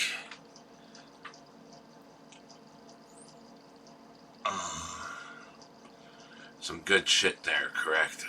You introduced me to them, I believe. Yes. Yeah, we were looking at like Conan songs, and they mentioned, you're like, that's a good song. I was like, I'm surprised I never heard of Blood, because I like grindcore. But yeah, I got into them and listened to them a lot. Yes, it's a great song. Buy all their albums and worship them. There we go. Get down on your knees and repent if you please. Get down on your knees and repent if you please. That song's been stuck in my head for so yes, I've been reading a lot of books about, like I said, metal and and punk people, and just seeing how they, how aging, I suppose, makes you look at your past. Uh-huh. I mean, when you're when you're when you're When a you're a kid, kid, you're so focused on the now that you're not thinking about the future and you have no past to call on. As you get older, you start realizing, hey, there might be a future, especially for those little spawn that crawled out of, someone's crotch. So, which is we why, gotta try that, and you have a huge, and your past just grows larger and larger to draw wisdom from. As you start seeing, oh yeah, that's where I fucked up, and that's what I did good. That's where I fucked up. That's where I did good. yes, which is why, I mean, sometimes musicians' interviews of the in the '80s are a lot more revealing than of today, because they didn't try to rationalize or justify anything. I mean, Mustaine said, "I wonder what Metallica's going to do when they run out of my riffs." Well, they did the Black Album. Yep. Oh, What's God. Cliff? What's Cliff writes all of Hammett's guitar solos. I don't know if that's true. All I know is when Cliff died, his guitar solos went to hell. Yeah. So, a lot of times, you know, you should always look for the, like I said, the to not. When you get older, you try to put your, I guess you try to put your actions into a sort of narrative, or a sort of why did I do what I did type thing. Hmm. And so you can, You can I, double down saying, I was always right, or you can accept whenever you fucked up. And I or think you, that's part of where this whole entire, let's not be forgiving to anyone comes from, is because people fucked up, but they don't want to admit it. So they do everything to obfuscate it by pointing out where everyone else fucks up. or you can try to distance yourself from it, which never works, Mm-hmm. because you can't run from your past. See, I tried that, but that was like when I was with the ex-wife, and I already said, that completely fucking backfired in my face. If I would have left earlier, I would have had custody of my kids, because it would have been easy to see how unstable she was at that point. But later, whenever I did go, yeah, everything was already collapsing for me, and it was like, oh, well, fuck this. This is fucking complete bullshit. Are you there? Yeah. I yeah. Yeah, I know what you mean. Yeah, you did try going straight at one point, right? Well, no, I kind of I went straight. Yeah. But but the thing was, I sold out, which was completely different. And Yes. there's a saying we have here saying, "Don't clean up your act." You could go sober, you can, go straight edge or whatever. But the whole point of not cleaning up your act is, well, you want to keep that knowledge that where you fucked up, what you differ with now. Because whenever you try to clean up your act, well, that means you're brushing the past aside like it never happened. And it's going to come up to bite you. You can also go too far in that way. Even if you don't run from your past, you could still sort of, well, I cleaned up my act, but you didn't, so you're pathetic. Yeah. Which you'll And it's see a like, lot. well, there was a point in your life where someone said they cleaned up their act, and you laughed at them. Which is, you see a lot of that in like rehab, according to Mustaine. I don't know. I've never been to rehab, but you see a lot of that according to Mustaine. The I was just like you, but I cleaned up my act. So what's stopping you? The And he fact said, that they didn't hit that point where they wanted to. that was never very helpful, because it was always very antagonistic, as Yeah. opposed to understanding. Hey, you fucked up, and I know that fucking eating 16 hits of acid is fucking awesome. But at the same time, you're missing out on time. You could be doing something far more productive. Even if it is, or hell, having fun in a way where you can put it down for a few hours should something arise. You know? I mean, there's a difference between playing a video game for 6 hours straight and, in the middle of that, something happens where you put down the damn game and fucking go out and do something that needs done because it needs done then, versus, you're tripping on acid, now you're trying to do something serious and it's all fucking in your head, and you don't know if the person's alive or dead that you just tried helping out, or even if you helped them or not, or you debate whether or not you should go. I am reminded of the time that we sat there and the useless piece of shit, self-proclaimed useless piece of shit, he called himself a useless piece of shit. Yes. So, he was having massive stomach aches, and like the way he was moving actually made us think, oh my God, he's going to die. And we debated whether we should take him to the hospital or not. Because we were all fucked out of our mind on all kinds of drugs, and we didn't want the fucking cops busting us. But at the same time, there was something wrong. Now, what ended up being wrong with him was something even more hilarious. What was wrong with him was he just didn't shit for 48 hours because he forgot to. He was on so much acid that he forgot to shit, and all it took to cure him was a laxative. But, at the time, we didn't know that. We thought he was actually dying, so, I mean, and you're stuck in this position where you don't know whether you should help him, because that means jail time, possible jail time if they catch you at the hospital, because you're all fucked up. You don't know if you can keep a straight face, he's all fucked up. You don't know if he's going to talk to the doctors right, and, oh my God, what the hell? Do we just drop him off at the door? Do we stick by him? What the fuck do we do? Do we just let him die here? Well, Keith Waters of the Circle Jerks always had a saying where you tell the doctors the truth and you don't tell the cops anything, if the cops come. He's all messed up on drugs. I don't know what happened, officer. Exactly. But, it's just like one of those things where it's like, fuck. But of course, when you're baked, you don't really rationalize. Yeah, we weren't rationalizing and stuff, but, I'm sober 99.99% of the time now, and, hell, last time I fucking went drinking was last summer. And it was only and I think I got drunk once that summer, and the rest of the time I caught a little bit of a buzz, but then sobered up enough to drive home, Last time for me was, New Year's. Yeah, I didn't even drink New Year's.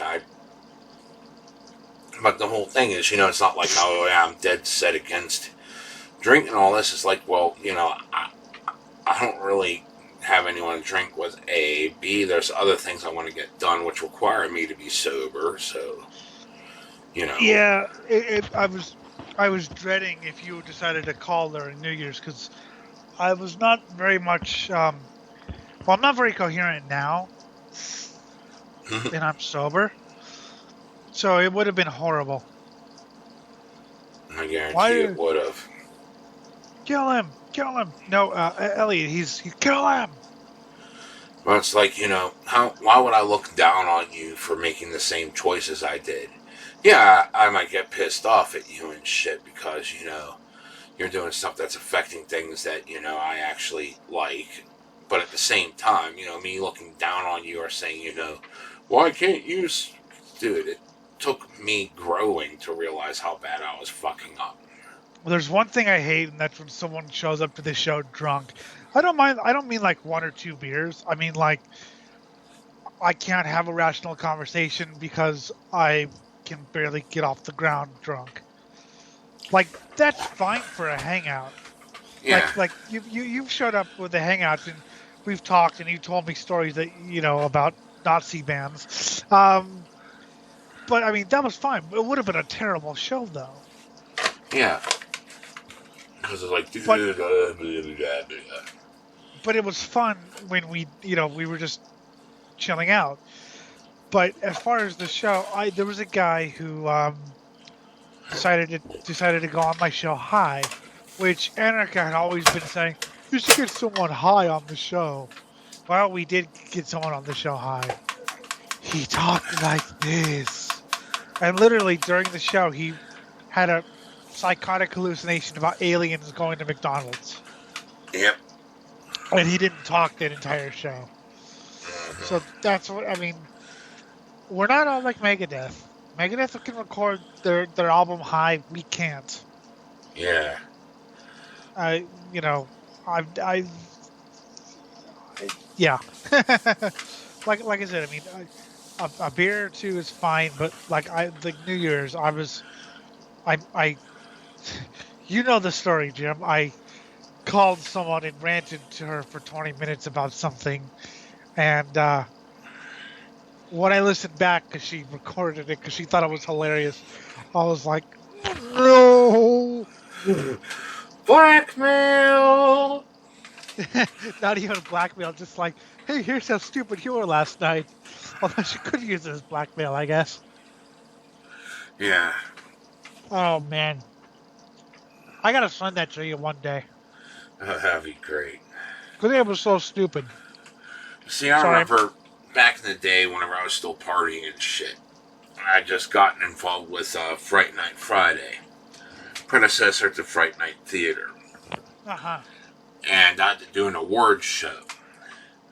And I'm driving there, and my mom was like, oh, wow, we should smoke pot before we go, because you'll just be so great if you're high.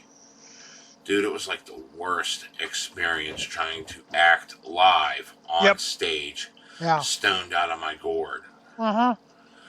And I just had to keep thinking, about the scene and all this stuff. And it was a simple scene. It was something sober I would have pulled off, no strings attached, but I was so high I couldn't maintain. And I remember afterwards that I had seen an interview with Cheech and Chong where they said, we got high once before we filmed the scene in a movie, and we never did it again because it just turned out so shit.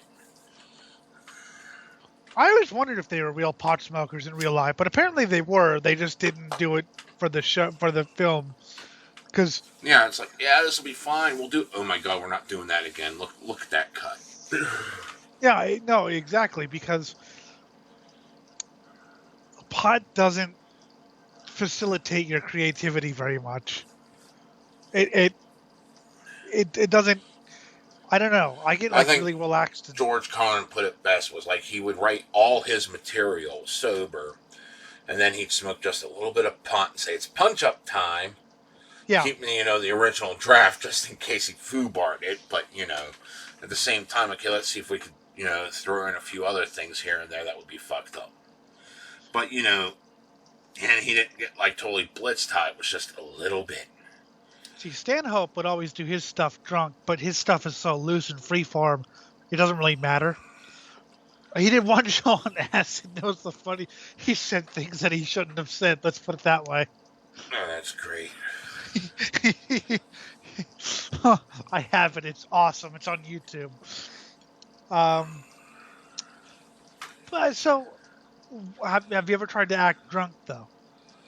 Oh, I can expertly act drunk. Oh yeah, no, drunk. But acting while drunk, no. No, yeah, that's what I meant. Have you ever acted while drunk? No.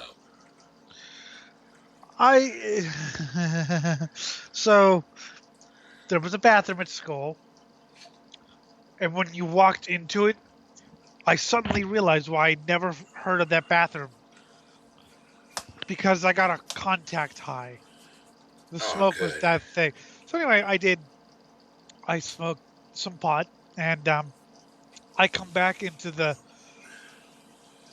room, and hi guys. I thought I sounded completely natural. I was like, I am pulling this off so well. I am 100% natural me. How's it going, guys? You ready for this? What the hell's wrong with you? I'm just really relaxed. And see, meanwhile, that's one thing I never did. I never got high at school. Granted, I went to school to learn, but I knew everything. because I was 17 and I knew everything. Yes, Yeah, you we actually. have that. I knew nothing, but I thought I. See, yeah, you actually. Well, I didn't have any classes after lunch. I had like PE, and then I had, which was the elective, which was just going back to the room to do the home, like the braille room. So I didn't have any classes. It was after lunch, so that was fine. Had I done it in like third period, I would have been fucked. But I didn't have any classes, and then literally I decided that I wanted to go home early that day, so I just called my sister. Can you drive me home? But I thought I sounded so normal. In my head, I heard myself as I am. Yeah. Relatively moderate talking, and then everyone was like, "Why do you sound so weird?" I don't sound weird at all. Meanwhile, I'm just yeah. So I've never acted, but I tried to sing. So Chris Barnes always claims that he needs pot to growl. I don't know how he does that, like especially with Cannibal Corpse, because I tried singing death metal high once and it was terrible. Oh God, we Because used to try that all the time and it sucked. Because I didn't have the energy for it. I was just like, drunk I could do it. Drunk, I become an amazing singer when I'm drunk. I thought that too until I was proven wrong. I think that I become an amazing singer when I'm drunk. Now everyone else, unfortunately, doesn't have does not have the right taste. But yeah, no, yeah. Yeah, I've heard you sing, Jim. Oh God. Well, now that we're talking about all these chemicals, I'm just thinking of one thing.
he was best to sacrifice to myth falls. Standing as the brings him to the knees. Sacrifice. Steal the soul and send it come to hell.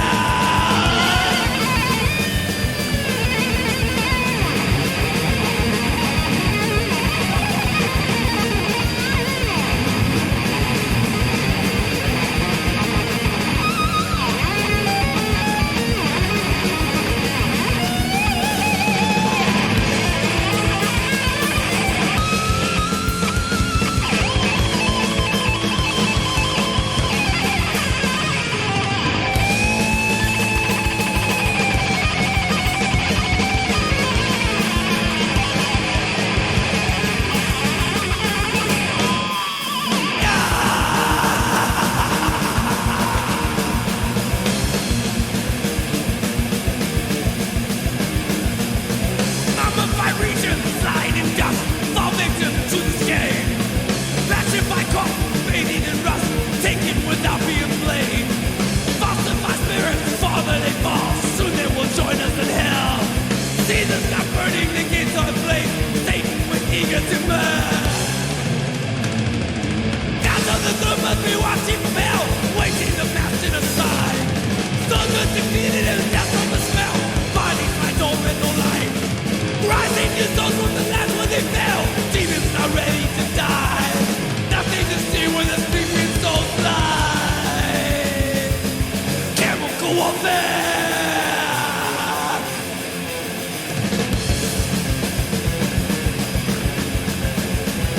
Warfare.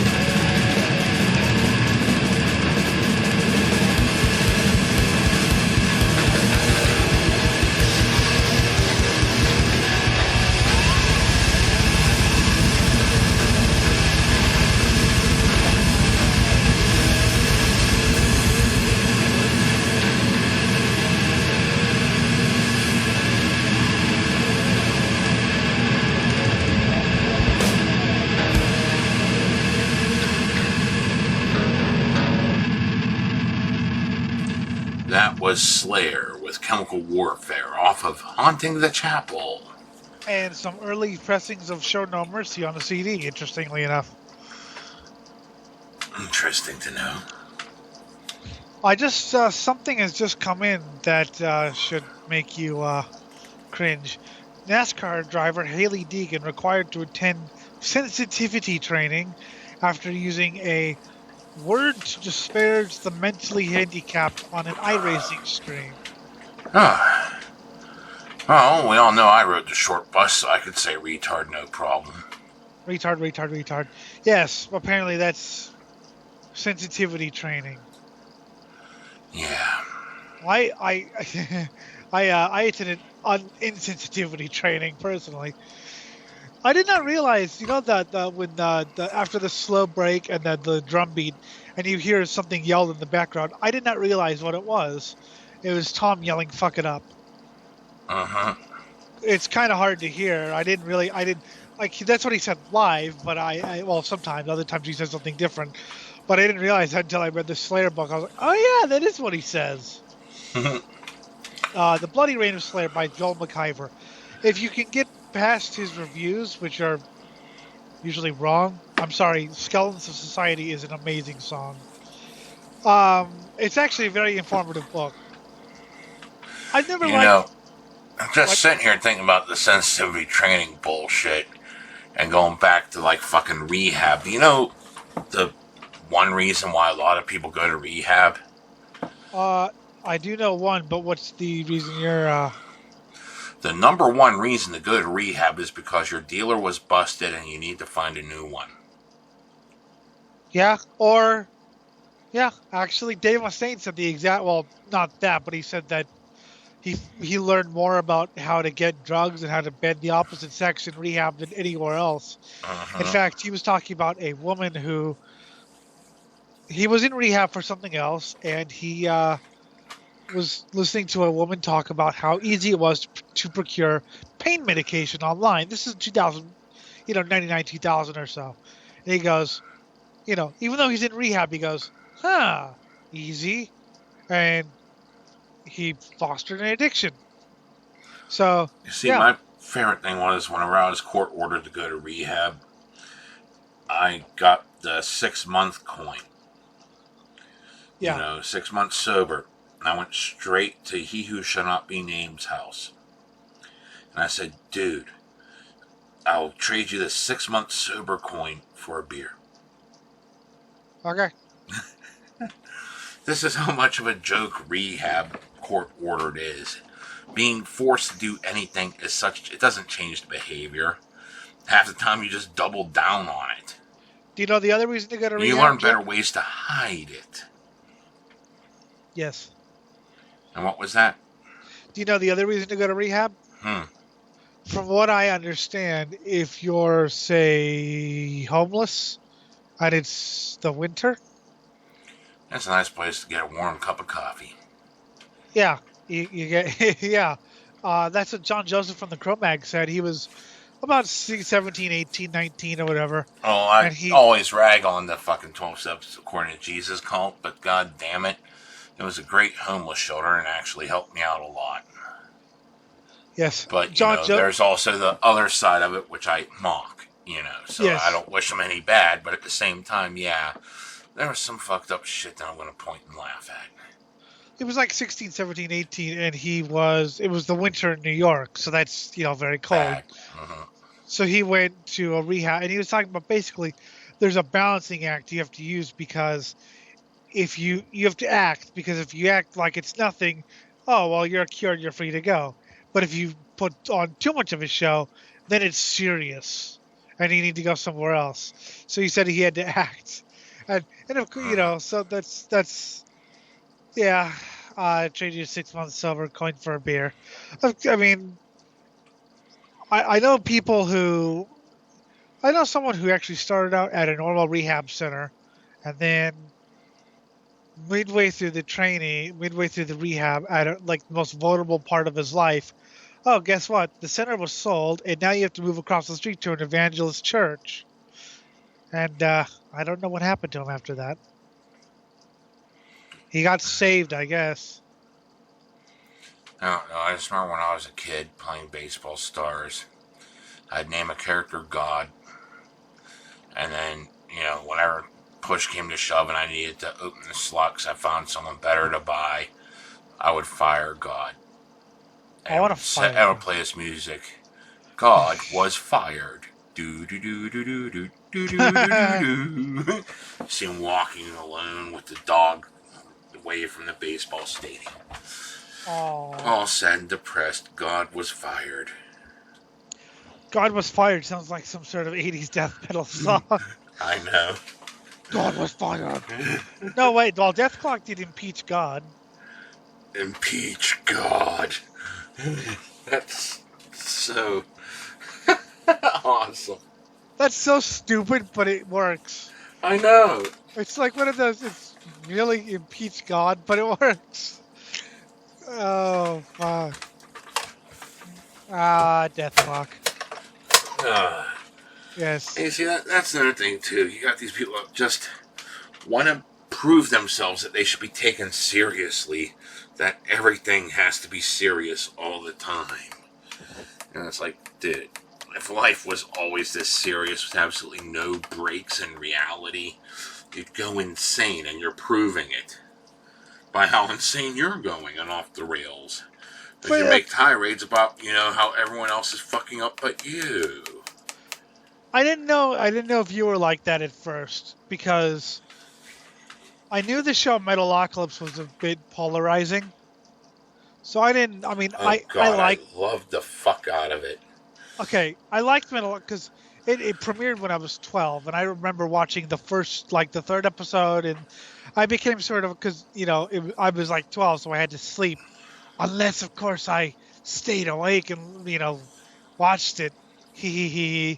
But, and then, of course, I watched the I watched every. It was New Year's special, New Year's marathon. But anyway, I liked it, and I still find it funny. But it's a very polarizing show. Some people love it, some people hate it. Same with the band. More on that in a minute. So I wondered what you thought of it. And you were like, "Oh yeah, I like Metalocalypse." I was like, "Okay." Well, here's something too, okay? Back when I was a kid, I was a livid fucking James Bond fan. And, just how stupid I was about it. This is how spies should be, not realizing, oh yeah, that's like the 8 millionth time he's blown his cover. That's like the exact opposite of what spies are supposed to do, but okay. I was a kid. Yeah, of But I was course. taking it all seriously and shit, and I still, to this day, love fucking Get Smart. Old 70s fucking TV show making fun of the whole entire spy genre. Yes, it was great. Some of Mel Brooks' best work there. Can't disagree. And yeah, all the politics and shit are dated with it, but, even with how dated it is, some of the major themes still apply. Like, whenever they had to start moonlighting different jobs because the government cuts into the control agency. Someone decided to become a cab driver. Part-time cab driver, because now they're a part-time spy. Oh yeah, it was great. But and I knew people, who I don't know. The first 2 seasons were great, although the third season was kind of meh of Metalocalypse because Adult Swim had a show called Super Jail.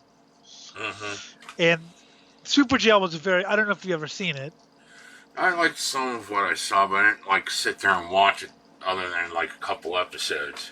I liked a little, it was good for 1 or 2 episodes, but then it just became. But anyway, Super Jail was very over the top gory, and Adult Swim did not want Metalocalypse to be basically a Super Jail clone. So first off, they did a 22-minute episode, and then they stopped doing the gore thing, and then they completely got rid of the subplot. Oh, the tribunal. The tribunal was part of what made it awesome. Because that was so symbolic of your fucking PMRC wannabes. Just taken to the shadow government level. Well, there was more than that. It was, there was a really good thing there, but it's almost like, I don't know if they just didn't know what to do with it, or if they just decided they wanted a more lighthearted show. Because I remember feeling an actual tension in season 2 with the Revengeancers and the Tribunal. I thought there was going to be some serious, horrible things going on. And then the season 2 finale there was. Season 3, it was, lighthearted. Yeah.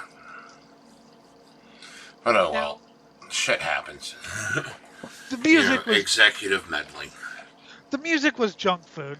But I'll admit, there were good riffs. Mm-hmm.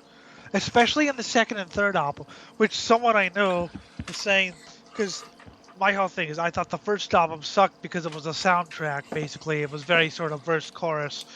Not that it didn't have some good riffs. Hey, Going to the Water's fun. But it was very sort of basic. I thought they got more interesting as they got more complex and less soundtracky. This guy I was talking to thinks it's the opposite, that basically they what was it? Yeah, that they were fun when the songs were better when they were funny. So I don't hate Death Clock's music. The rock opera kind of sucked. Yeah. I knew Brendan Small. Now, I'm a huge Brendan Small fan. I'm a huge fan of home movies, and I even listen to all their commentaries because I'm a massive nerd. So I knew that Brendan Small wanted to do rock operas. In fact, he has a rock opera band called Galacticon, which is really stupid but really fun. You should check that out. Anyway, I knew he wanted to do a rock opera, so he did the Doomstar Requiem, which had some good songs, but then had some really stupid songs. The ones with Corpse Grinder were good, but yeah. And then unfortunately, we didn't get to see how it ended. Mm-hmm. But But yeah, we're talking about taking things so seriously, and it's, like I said, I didn't know if what your opinion was about Metalocalypse or whatever, because for all I know, you were Metalocalypse, they're mainstream posers, go die or whatever. Oh God, no.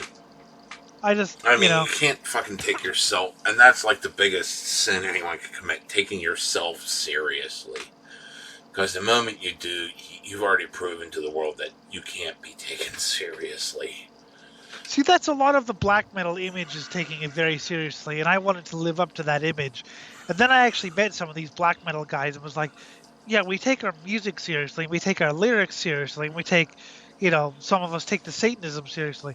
But, it's not a fucking crime to laugh at a joke. Yeah, exactly. Or Or have, a fun time just hanging out with friends. Not just sitting there brooding like, fuck. Yes. Oh, man. I remember whenever we would walk to the mall, because none of us drove yet, and the whole entire mission at the mall is to find someone 21 to buy us booze, or maybe bump into a new drug dealer because our dealer was out. That's what teenagers do when they go to the mall. They hang out, socialize, look for tail, look for booze, look for weed. And we were walking on the way there once, and there's this overpass that goes over Route 30, walking from Greensburg to the mall. And just out of the blue, I don't know what demon crawled inside me to do this, but I stood up on the, concrete rail to the bridge, pulled open my pants, screamed, "I have discovered myself," and pissed. Oh. Now, I could not have planned this if I tried. I wasn't even thinking along these lines, but what happened was a convertible with its top down passed right under my urine stream.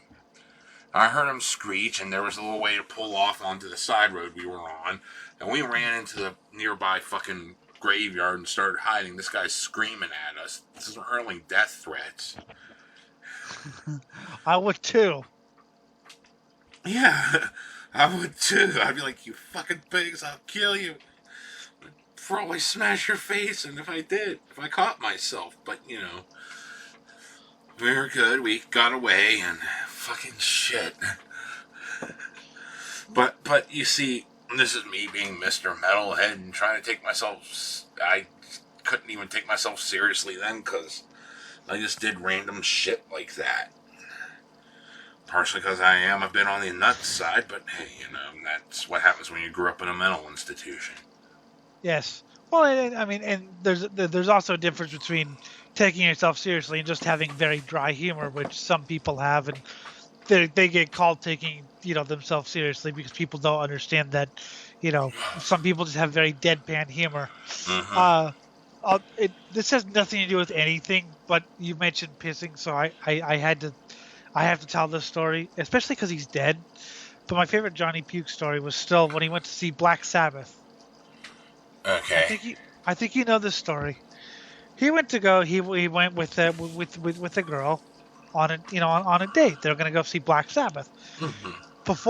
Before he drank, I don't know, 5 beers, ate a Subway, ate the rest of the girls' Subway, ate a slice of pizza, ate some French fries.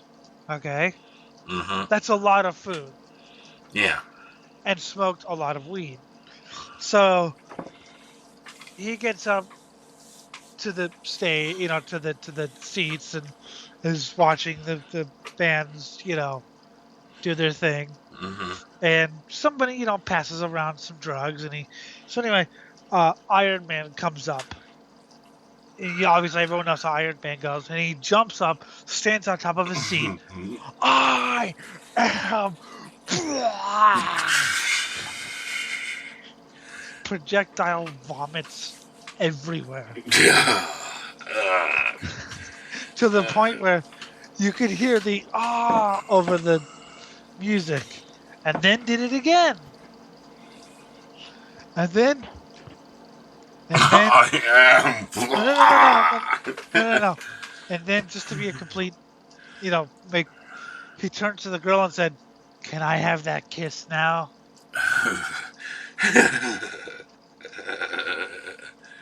No, thank you. After he's just puked twice. Meanwhile, people are screaming death threats at him. Yeah. No.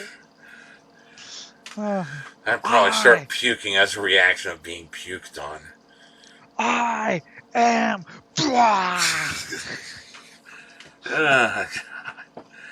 That's horrendous. It is. Yes. That was me. Actually, I don't, because that would be humiliating. Oh, well. Let's listen to something a bit lighthearted. Okay.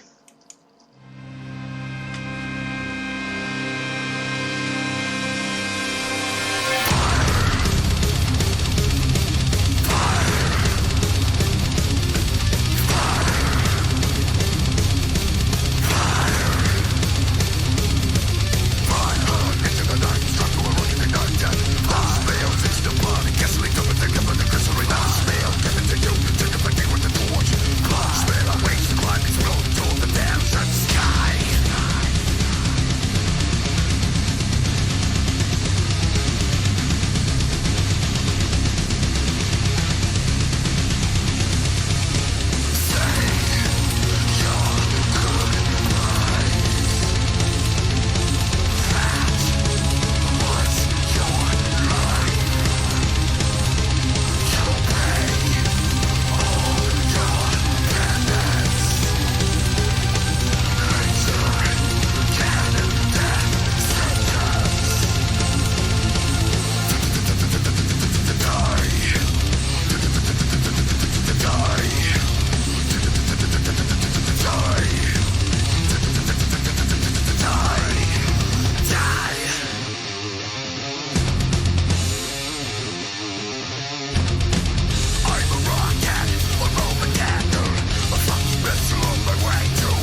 death sentence.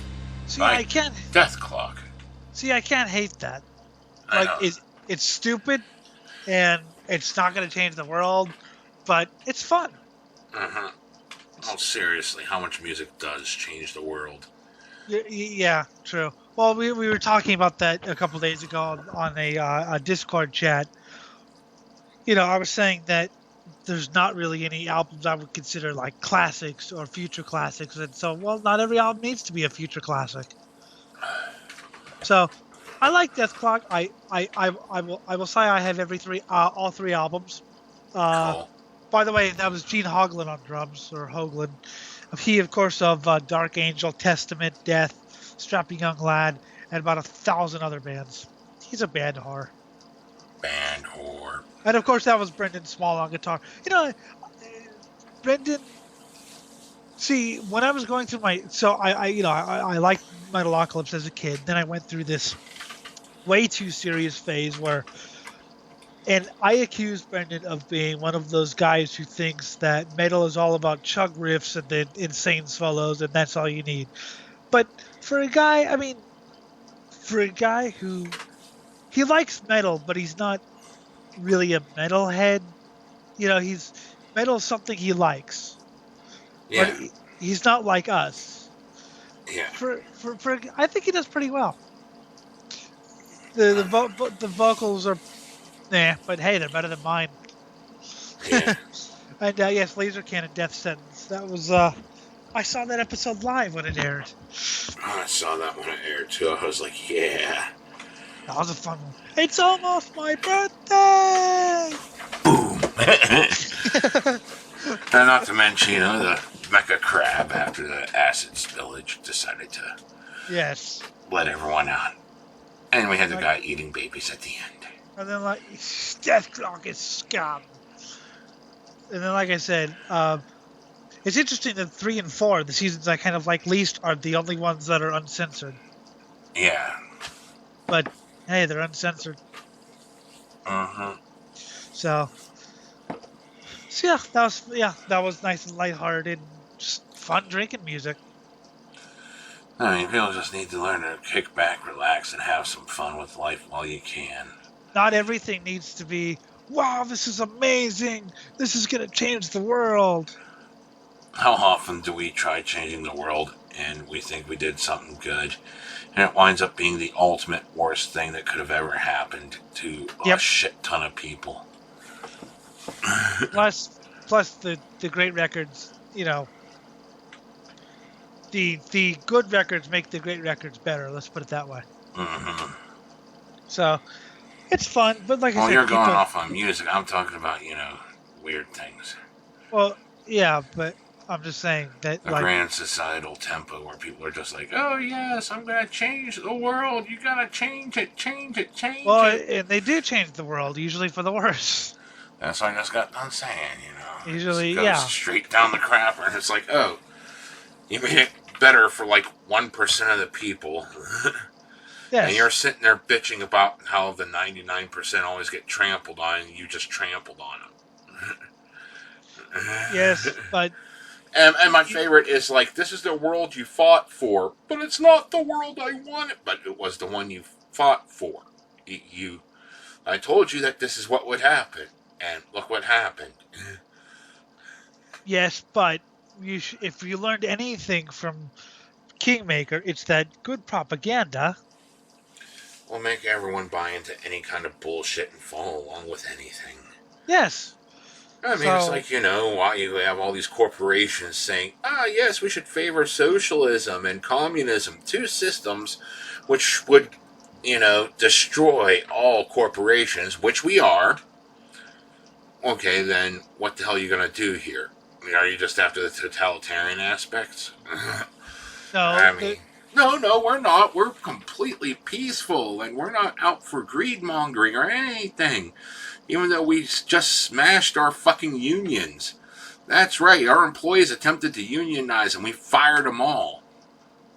The reason why they favor that is, A, it's the flavor of the month. B, they think they can control it. Mm-hmm. And what happens when they can't control it? Or if they do, then nothing actually changes. So, yeah, but at the same time, it's the flavor of the month.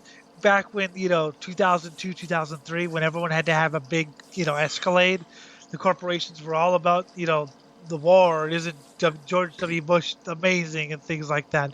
Now Mm-hmm. that right wing isn't the fashion, corporations are all about sensitivity and learning. God, it's the 90s all over again. And I didn't even experience the 90s because I was 5 years old when it ended. Yeah, well, this is why I want to vomit, because, this shit had to be regurgitated. Great. Again. And We went from fucking church ladies in the 80s to soccer moms in the 90s, and now we're like fucking Karens today. Well, no, now we're at the woke. The woke are the church ladies of the new. I mean, Karens are bad, or whatever you want to call them. I just call them soccer moms, and because every Karen I ever met was a Valley girl. Maybe they are the future soccer moms. I don't know. Anyway, but now the woke are the sort of the church lady, because they're the ones who try to ban all metal because it's Nazi or whatever. Well, all metal is satanic. It makes you kill your parents. Huh? All metal is satanic. It makes you kill your parents. Yeah. Now it's all metal turns you into a Nazi. Yep. Different packaging, same aim. You're all like fucking. It never changes. It's just, they repackage it and reship it. I mean, someone's had shipped me a link to a video that was from a speech I didn't even pay attention to, in regards to the fucking bird flu. Remember that? Yes. And they were recommending every single last measure that we've done for COVID. Yes. With the same exact rhetoric and everything. And, yeah, I know. We didn't do anything, and we got along just fine. A few people died, but, People don't have long-term memories. No, they don't. Which is interesting, because the internet's simultaneously the best and worst thing for that. On the one hand, information moves so fast. On the other hand, information is all cataloged, so you can look things up if you wanted to. Mm-hmm. Unfortunately, because of the internet, things move so fast that you don't have time. So a lot of people don't remember that. A lot of people don't remember all the stuff that they were into 5 years ago. I remember the music I listened to 10 years ago.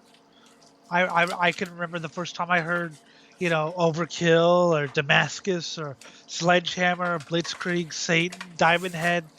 They were great experiences. Or I can remember when Joseph Kony, the African warlord, was the big thing in 2012. Nobody remembers that anymore, but I remember when everyone made videos about it. I can remember whenever I used to fucking write these little fucking things based off of, lyrics in the fucking Black album to make myself look all ultra cool and twisted. And I look back, it's like, dear God, I did that, didn't I? The Black album? Yeah, God. I mean, I could have picked something better, At least, fucking. At least it wasn't. Seasons in the Abyss, that would have worked a little bit better. Yeah, but at least it wasn't low. I wish I could find it, because it would have been so stupid. But, it's one of those things that I'd want to put out there just to show, see, this is how idiotic you were whenever you were a kid, because look at how stupid I was. My stuff I was trying. I'm a Weird Al fan. I like a lot of his shit. And I wanted to write a parody of Megadeth. And Symphony of Destruction. Yep. It was like, you take a garbage can and you blow it up. Something, something, something as the shrapnel explodes. I forget what I put there, but it's like just so corny and fucking horrid. But at the same time, you take a garbage can and blow it up. Okay. See, I grew up in the age of the internet.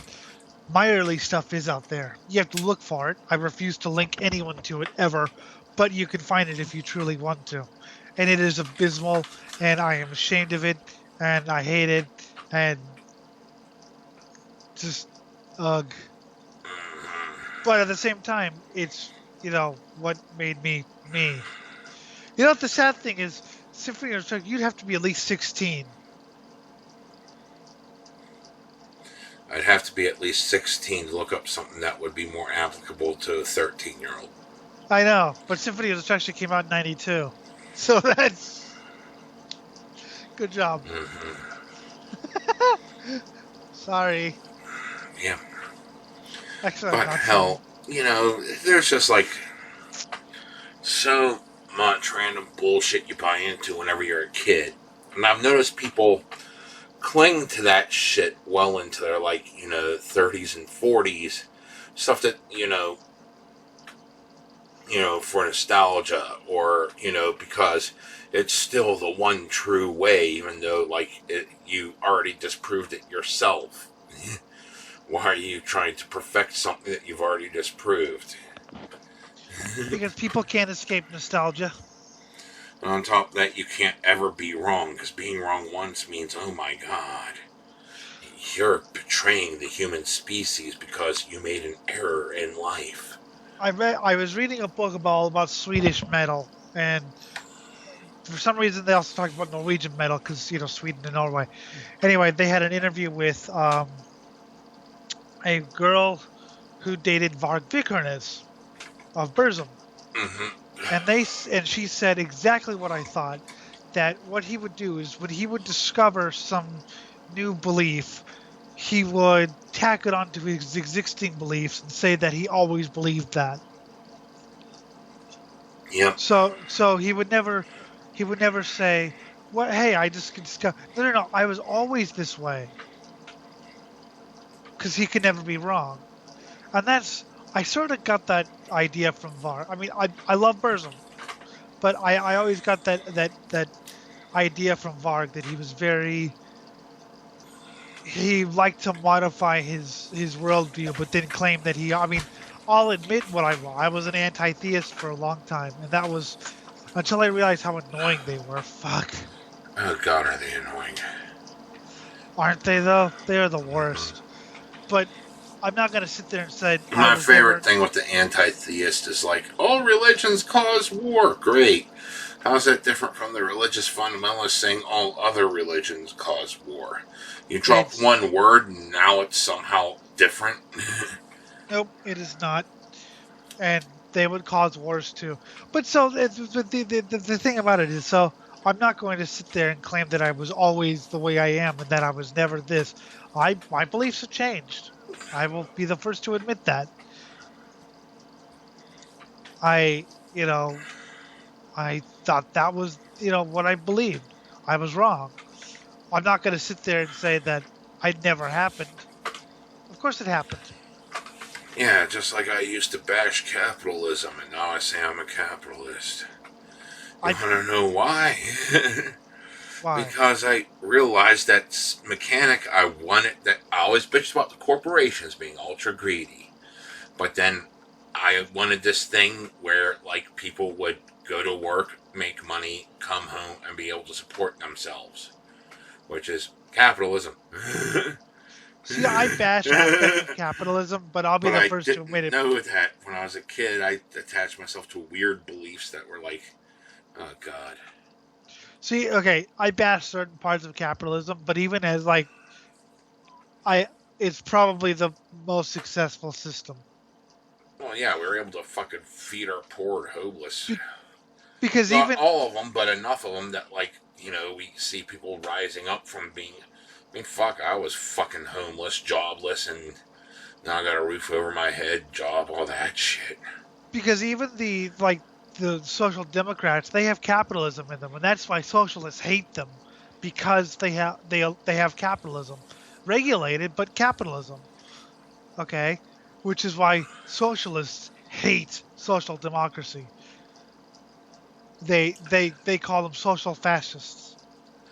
Yeah, and then they call themselves, social democrats to try to rebrand themselves so that way they don't seem like the crackpots, which they are. I've heard enough of fucking pro-communist shit try to repackage itself as like, I'm a social democrat. No, you're a fucking flat-out communist. Yeah, no, you're not. And then I show them what social democracy is, and they're like, but that's old. And I was like, no, that's what it is. You're trying to change the rules here. See, I can respect some social democrat. I mean, I don't really have a political belief system. I'm more just like, whatever. But I can respect that a lot more than communism. Because, You see, I say I'm a capitalist, but it's like, yeah, I'm also anti-corporation. Well, how do you reconcile the two? Simple. Because, being capitalist means I give my money where I believe it belongs. And I just don't pay corporations unless I 100% have to. If there is no other person offering the goods or service I need, I won't use a corporation. See, it's hard for me because I also like racing, and I'm smart enough to realize that corporations make racing go round. Unfortunately, I mean it's a necessary, unless you just want rich guys. Yeah, when you're paying $100 a gallon for gasoline. Well, so we're talking about the highest octane tested, and I know I'm exaggerating. I know it's nowhere near that, but dear God. What I do is I try to support good corporations, or at least corporations who with some loyalty and who don't just fuck everyone over. Or follow whatever flavor of the week. Yes. But at the same time, if there's nothing else, then I'll go to Walmart if I have to. Or Target or whatever. But it's not my preferred place. I've been to Walmart. Plus, they just don't have it. Because they haven't been open after midnight. That was my Walmart hours. I'd go in, like, if I needed something at 3 a.m. That's why I went to Walmart. Now that I can't do that, they lost the customer. What do you do then? Just, like, sit there, cry? Cry, do without, pray to God the fucking local mini-mart has it. So at least there's still 24 hours. Well, I think God, fuck you, Jim. Yeah, I know. I'm hearing the voice of God. Oh my God, am I having flashbacks? That was a funny one when you were in the military thing. Oh God, I was trying to enlist in the fucking Marines years after I stopped doing acid, trying to provide my fledgling family something. Yeah. And my back cracked, and a flashback happened while I was seeing the military shrink to qualify to get into the Marines. We can trust you not to kill yourself.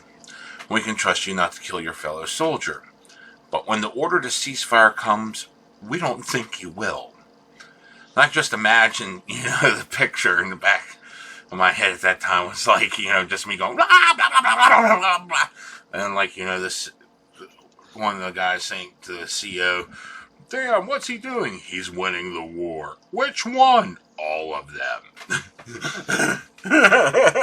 I don't know if you listen to the GTA radio. It's over. It's over, Tim. It's never over. Oh my God, he's just conquering lands in the name of him. Mm-hmm. How is he getting so many bullets? So you were declared. Do you remember what your answers were, or were you just like no? Because in La La Land? The whole entire time I was focused on the fact I didn't want to tell the shrink that his face was melting.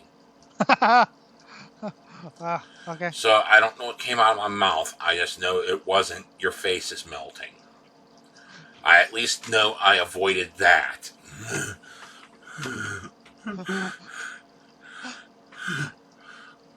Hey, Doc, can we postpone this? Why? It's just that your face is melting. Yeah.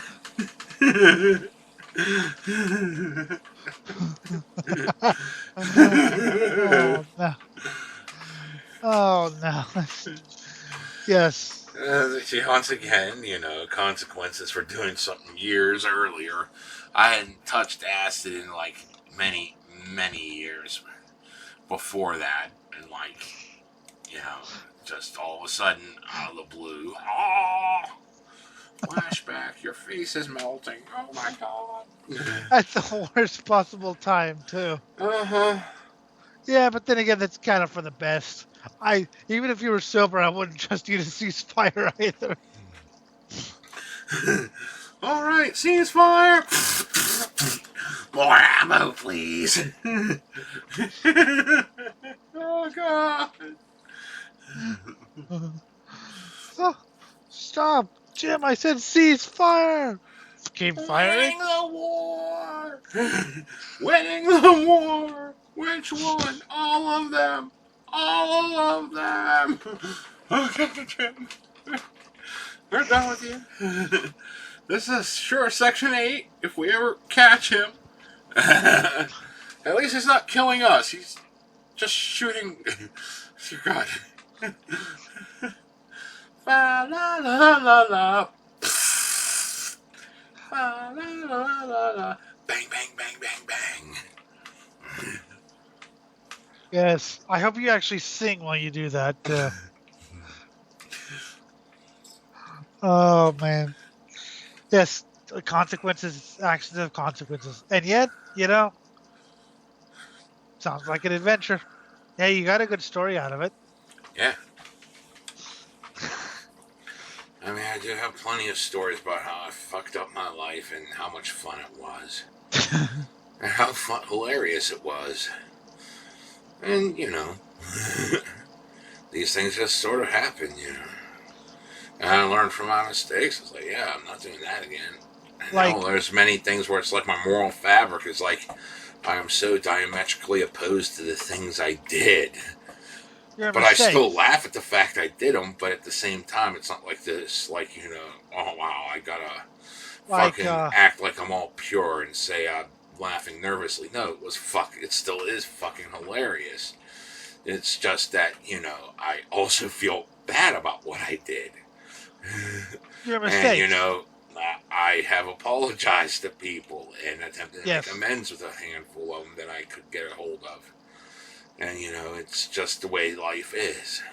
Like, maybe if you think you know the meaning of life, maybe that was just you laughing at the stereo? Oh, God.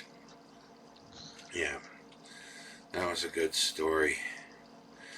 We're like, me and my buddy, when we were on acid, Stern, we always thought we had these huge philosophical conversations that would tear at the very fabric of reality and get to the absolute truth. Yes. So one day we rigged up a camcorder and set it on record and recorded ourselves having this conversation. And we woke up the next day. We were talking to each other about how awesome that conversation was. And we were detailing some of the finer points of it. And then we watched the video to see exactly what we said. 2 hours straight of us laughing at the stereo. Occasionally, hear Stern say, and that was her butt. And we'd start laughing again. Or I'd say something stupid and we'd start laughing again. But yeah, essentially it's just 2 hours of us laughing at the stereo.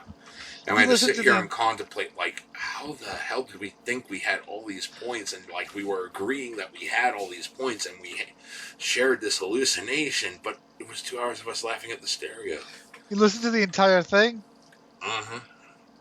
There's going to be something good in here. Because we kept saying there has to be something here. I mean, because, we agreed we had this conversation. When the tape ran out, we're like, that was it? That was literally it. There's got to be something good in here. Come on, say something profound. Her butt. Oh, God.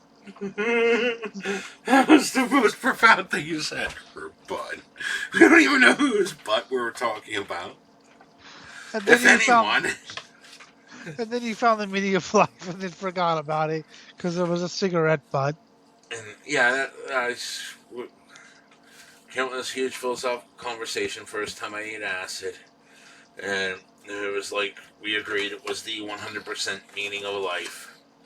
But I completely forgotten it because there was a cigarette butt at the bottom of my Orange Julius that I was drinking.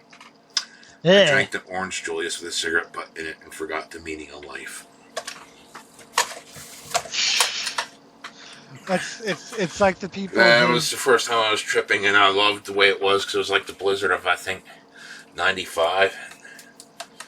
It might have been blizzard 94, but I think it was blizzard 95 here in Pennsylvania Southwest. And we had scored ourselves a ride home. And all we had to do was help the janitor that was giving us a ride home.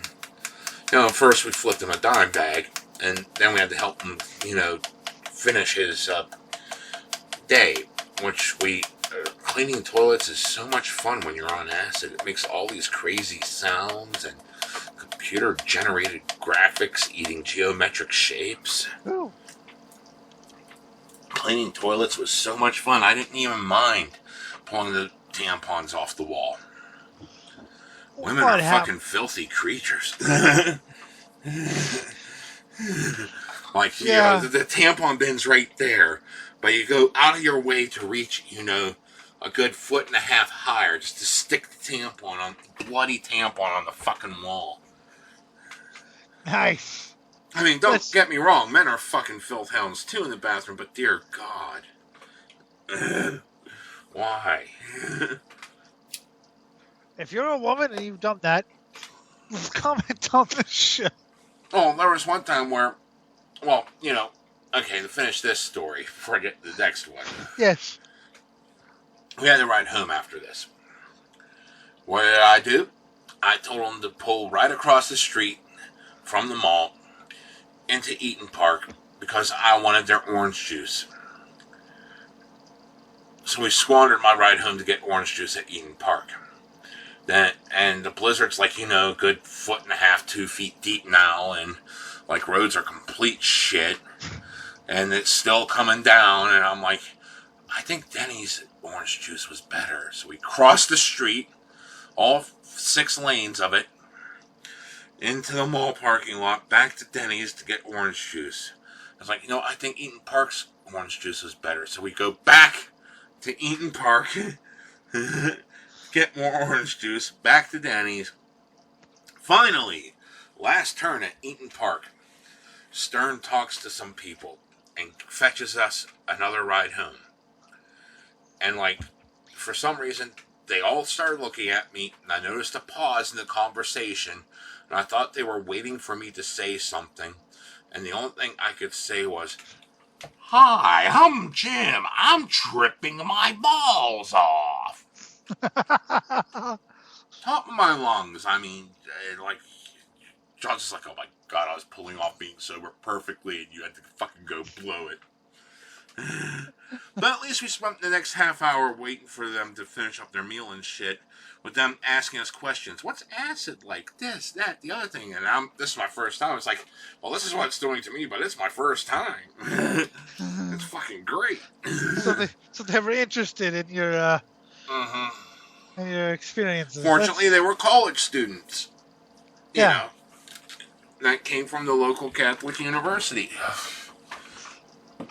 Satan Hell, as they call it. That's what the students call it. Good. So, they drove us home, and I remember playing Legend of Zelda, Link to the Past, and it was like the most amazing thing ever.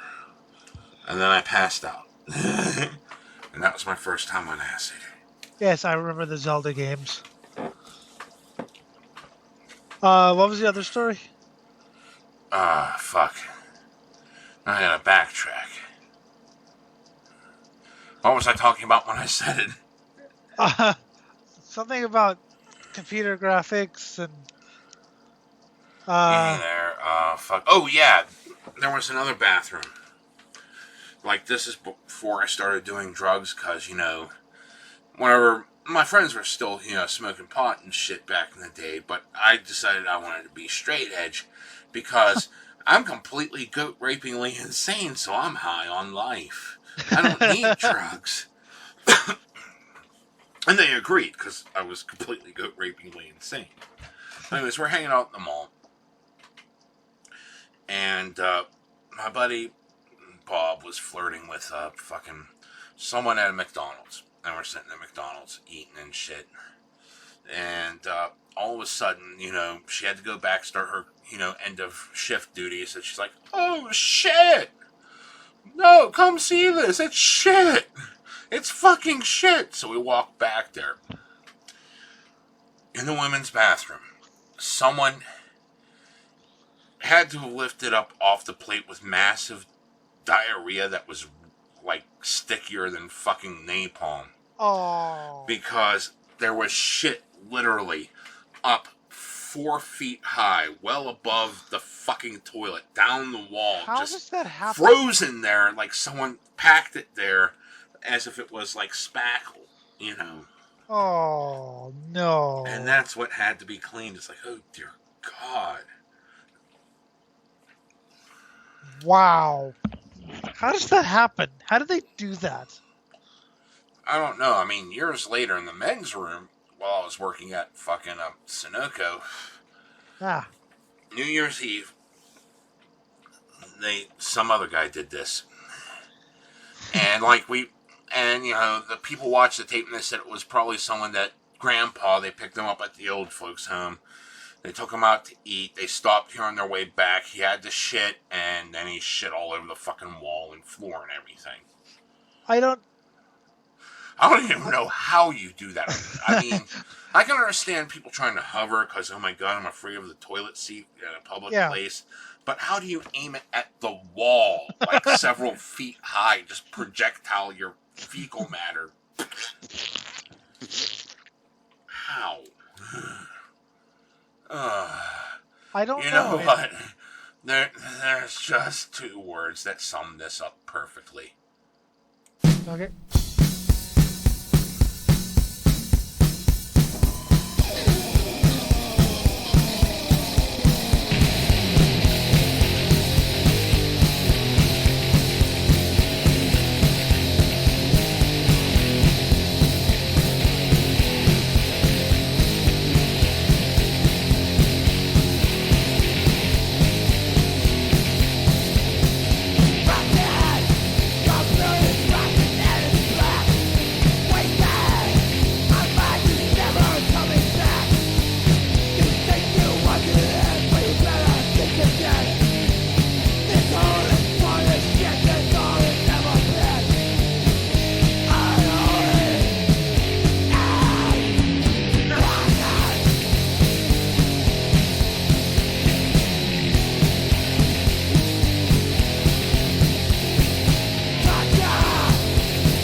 by midnight.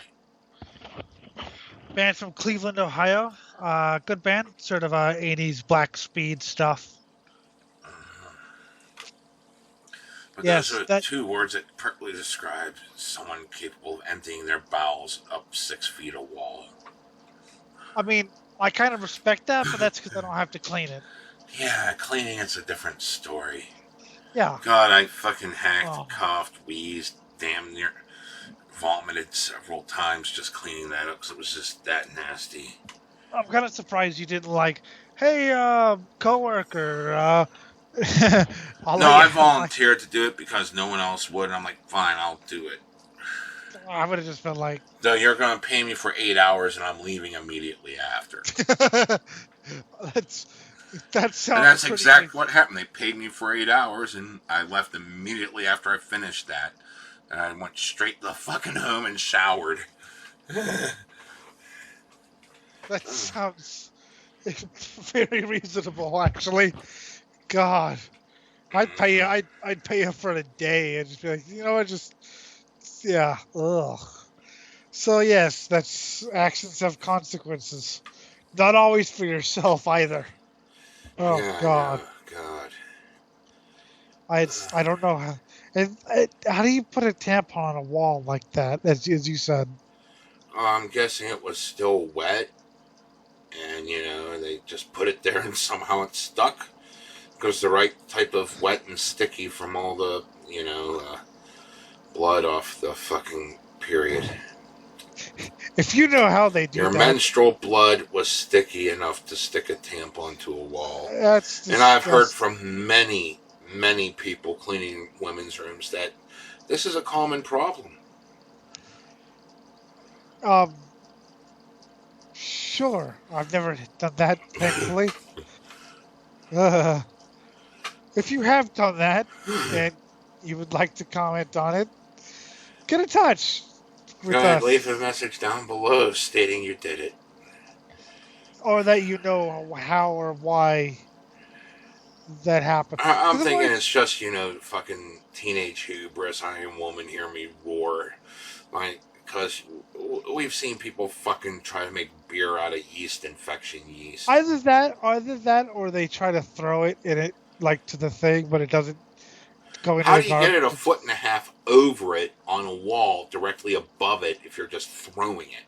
Very. You're trying to bank shot it and it just stays there and now it's disgusting and you don't feel like picking it up. Yeah. That could. That's some impressively bad luck. Mm-hmm. Screw it, I'm going home. Screw it, I'm not touching it. It's close enough. It's not in my the mall. Someone else is going to clean it. Don't care. Yeah. Well, that's the thing. I mean, at my school, it was always very, the bathrooms were never. All I could think of, someone's got to clean that. I mean, I don't know. I've never. Jeff was like, whenever we went to, I think it was like the first Ozfest, he said that going to the porta potty was like the most amazing experience. But you have to keep in mind that we got there early enough that he was one of the first ones in. Oh, dude. So it was still clean. It wasn't, Yeah. Several hours later after everyone had used it and not cared and shit went everywhere and toilet paper's flying everywhere, shit stains on it, sticking on the wall yet. Yeah. I went to the Warp Tour for a couple years when I was a kid, and I never used the porta potties because all I heard were horror stories. I held it in because every trucker had hit those things since 6 in the morning. So by 11, when the tour opened, they were already, fucked. Yep. You didn't you fall asleep through a band at Ozfest? Oh, I think that was the Monster Mayhem Fest. And, no, it was Ozfest, that's right. Because what happened was we went there and I was bouncing around for most of the bands. And like fucking, it was just before Marilyn Manson set and I passed out. Then like, my friend said he didn't even leave the stage for 5 minutes after a set, and I woke back up completely energized, ready to see Ozzy. So I completely missed Marilyn Manson's set. Thank God. Yours was probably more to drugs. No, this was me after. This is after I sobered up, and I had just gotten done working third shift and went straight to a concert. Yeah, okay. So okay, I was okay. sleep deprived after work. I Yeah. didn't do any drugs. I didn't even Yeah, drink that day. I had stayed up basically all Yeah, night. that was the time Slayer was there and shit. I know the band I slept through. Trivium. I slept through the band Trivium because I didn't know who they were, and unfortunately now I do.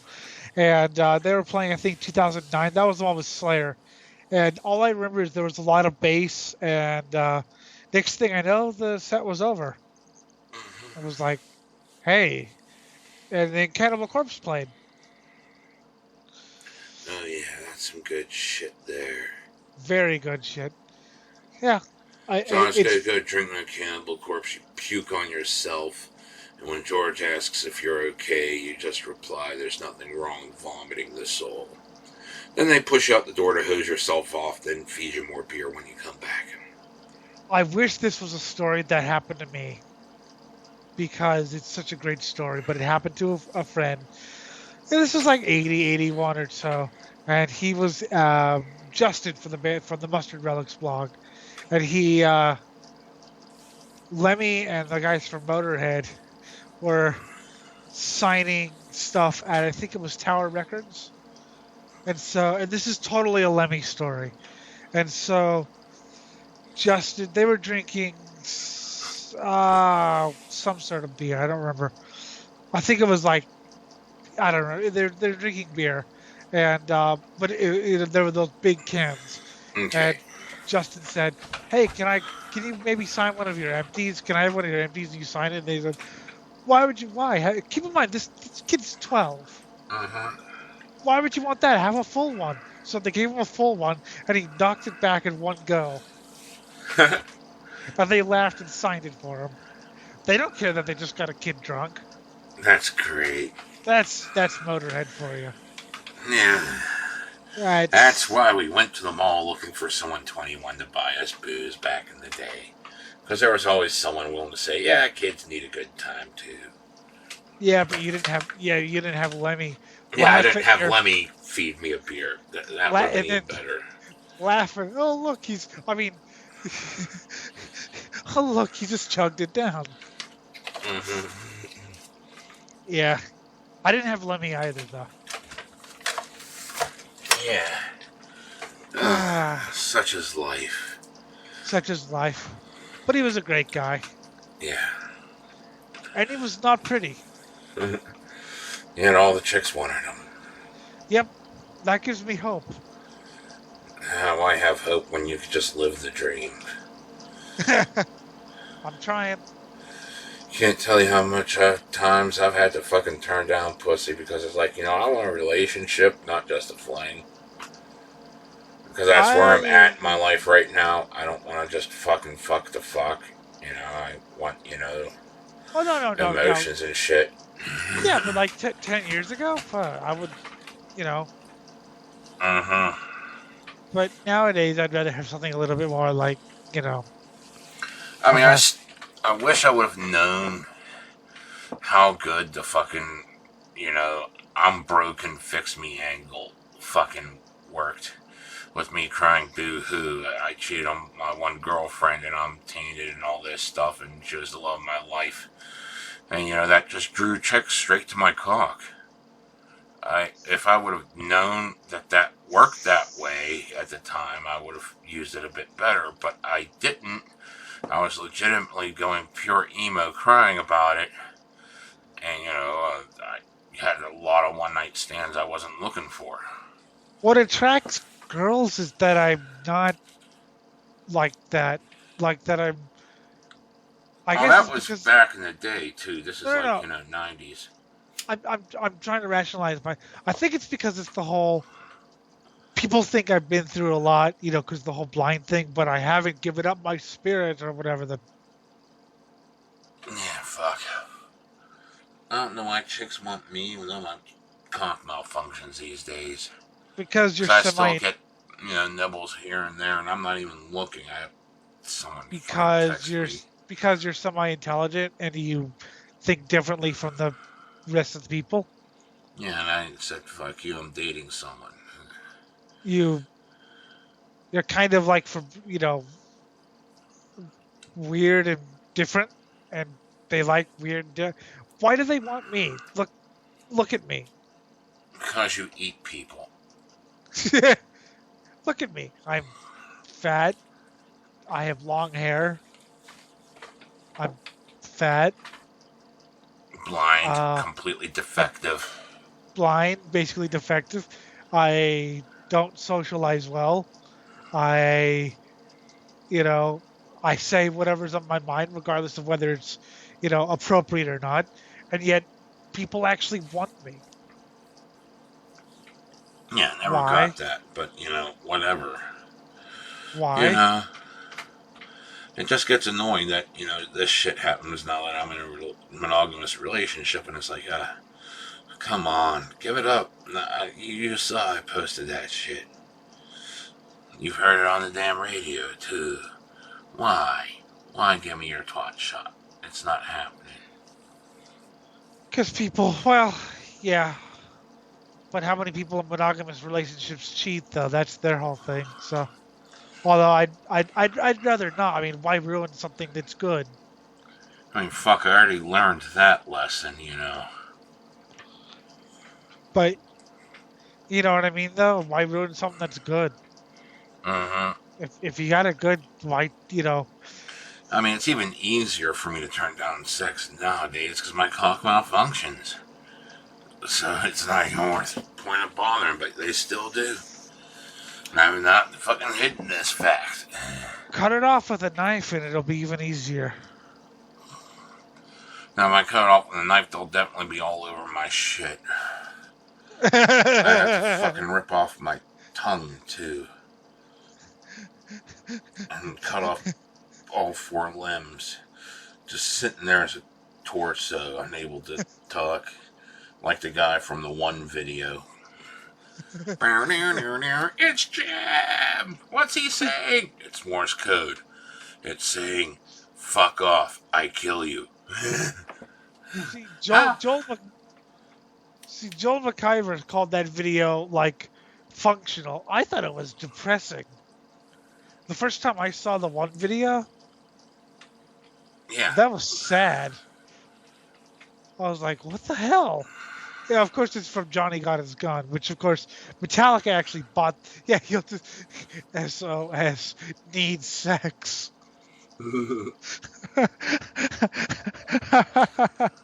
Oh fuck. SOS, eat my diarrhea. Oh God, why won't my parakeet eat my diarrhea? I have not had it. I've seen that. No. It was on a search result. It auto-completed it. I'm like, that's an actual autocomplete. Why won't my parakeet eat my diarrhea? Who the fuck's checking this? How many teenagers are typing this in to corrupt the code so it does this?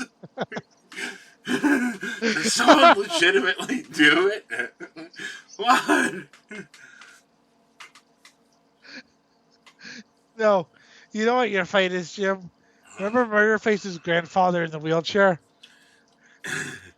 Oh, yeah. Kill me. That was great. I have not had an erection in 30 years.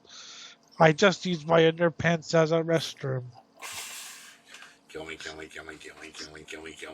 Yes. Oh, God. That's my fate. I want my parent. Oh my God, you've corrupted my brain now.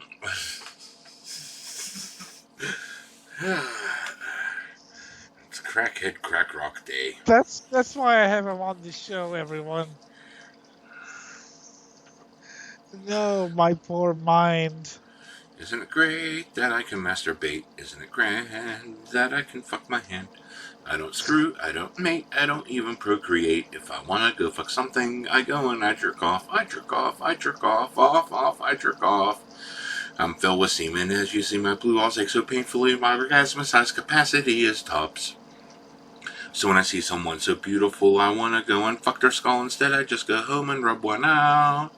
Isn't it great that I can masturbate? Isn't it grand that I can fuck my hand? I don't screw, I don't mate, I don't even procreate. If I wanna go fuck something, I go and I jerk off. I jerk off, off. Why don't you shut up? I jerk off. Bing, bing. See, aren't you glad? No, I'm sad. I miss fucking Fern. And that's when Zimmerman knew that there was bestiality going on there, and there was only one solution: smoked bacon. And Fern decided to masturbate with the bacon and went into a mental institution. I asked. I'm trying to be normal here. I asked for like I remember a very early episode about 1 billion years ago, and I jokingly said something about sing a song, and that's the song he sang. And it's been in my head for the last 6 years. Yeah, it's just one of those catchy little ditty numbers. Of course, it's I Can Talk from, Charlotte's Web, the original. Yes. And then the spider died. Oh, well. Well, the spider said, fuck this shit, I'm out of here. Yes. Yes, it did. See, it's crunchy. I watched that at the YMCA. And I was like, I want some pig. Yes, tasty pork butt. Tasty pork, yes. So we're very creative, and I don't know, maybe that. I mean, what attracted me to one girl was I had the album cover for Reek of Putrefaction on my Facebook wall, and that was, you've seen it. It's autopsy photos. Mm-hmm. So there's a bit of like, is he depraved thing. So, yeah. But also, like I said, I'm someone, I think they see someone who, wow, he's so courageous. I'm not, but okay, thank you. Yeah, I'm so courageous. I don't even pretend to be courageous. I'm just an ass. I'm just now thinking. I don't know why. I think it was the word courageous rhymes with outrageous. And that somehow made me go off on a tangent in my own brain about Gem and the holograms. This has got to be like, what, the third or fourth time I've brought that up. Why have we mentioned Gem and the like 4 or 5 times? I don't know. It's just popped in my head. And now you've got me thinking about it. Thanks, asshole. Hey, it's a decent show. Yeah, for what it was. I mean, girly as hell, but it was, half decent cereal. It Go did. Misfits. It wasn't just hit the reset button. What's funny is, girl I'm dating now actually dressed up as one of the Misfits from the TV show, not the band. Oh, dude. I actually dressed up as one of the band for Halloween. That's funny. I had a devil lock and everything. Anyway, so it was funny because I mentioned that on a previous episode that I watched the show because I knew someone who liked the show, and I don't know, and I was like, wow, this is actually not bad. I actually got questions about that from friends. Like positive questions, but still, they were like, I didn't expect you to say that. I did not expect you to say that. Yeah, no one expects the Spanish Inquisition or Jim's ass. For my ass is unholy, and it blesses the world with things that you do not you're want. supposed to be, heavy metal warriors, but I don't see why liking a kid's show makes you less of a metal warrior. And on top of that, liking a kid's show makes you an automatic pedophile. Wait, but they were in their... Wait a minute, but they were in their 20s. Yeah. it was very clear that they were adults. And it was designed for kids, so, you know. Yeah, that's the way they think. It's like, God. That's retarded. Really? I've never heard this before, and it's one of those things where I wish you wouldn't have told me. Fuck.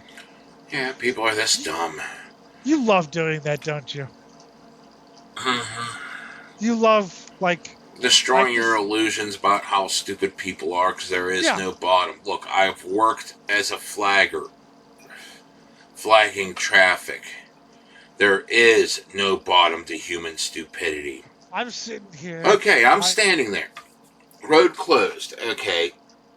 Equipment is ripping up the road up the hill. Yes. Guy pulls out of a parking lot that's in the middle of the road closed. He turns down to me.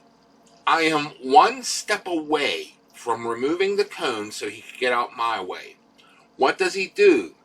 Squeals tire to back up, make a 180, pulls up to where the equipment's tearing up the road and it's completely impassable and starts honking at them to move. He had to wait literally one more second to leave through the way I was opening up for him.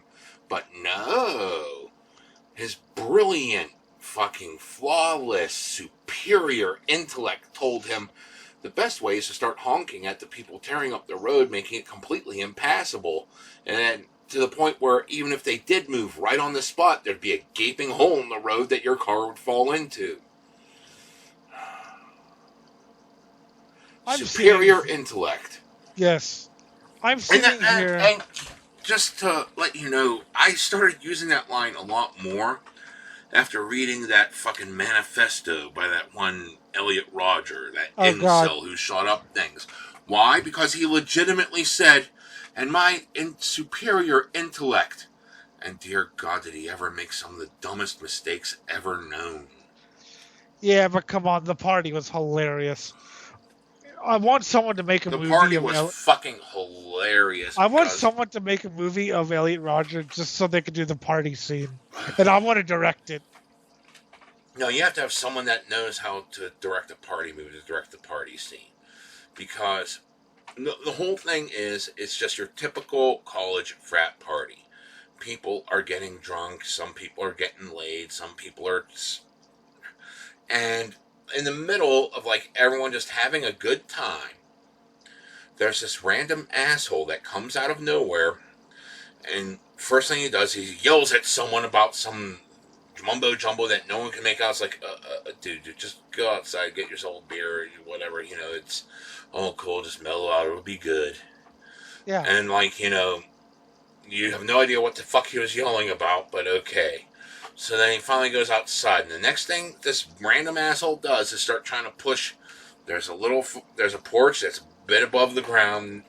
He tries to push the girls, you know, several feet off the porch onto the ground below. What the fuck do you think is going to happen? If that happened with my crew, him getting pushed off and only sustaining a broken leg over the ordeal was mild. That would have been getting off mild with my crew. He was lucky that that's all that happened to him, because if it was my crew partying and someone did that, it's like, oh, look, his leg's broken. It's not going to be able to run away so good. Crack knuckles. Grab the baseball bat. Well, then no, that's not even my favorite part. My favorite part is when he realizes someone stole his... or he dropped his sunglasses or whatever. So he goes... his ultra expensive sunglasses. So he's already hobbling away on a broken leg.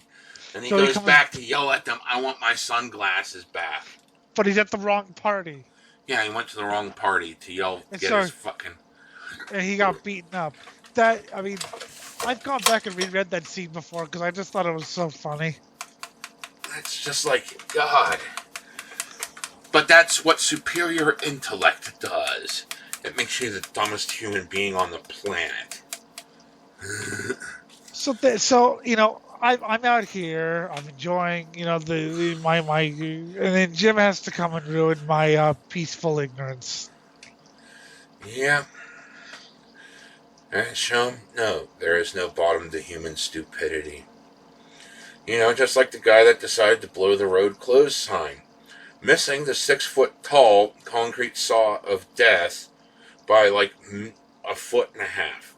Literally, that thing would have ripped into his car and turned him into a bloody fucking mess. And he blew the road closed sign just so he could pull into a specific parking spot in front of a doctor's office when there was an entire parking lot that wasn't on the road closed side, was nowhere near the road closed side, nowhere near the fucking concrete saw of death that he could have pulled into if he would have just went, 10 yards further. Yeah, but that's 10 yards less walking he had to do, so, me first. He would have been able to pull right up the fucking door if he would have went 10 yards further. He had to actually walk around the building to get into the office from where he parked. Nice. That's how dumb. So you're willing to inconvenience yourself with a parking spot right in front of the fucking door that's not handicapped.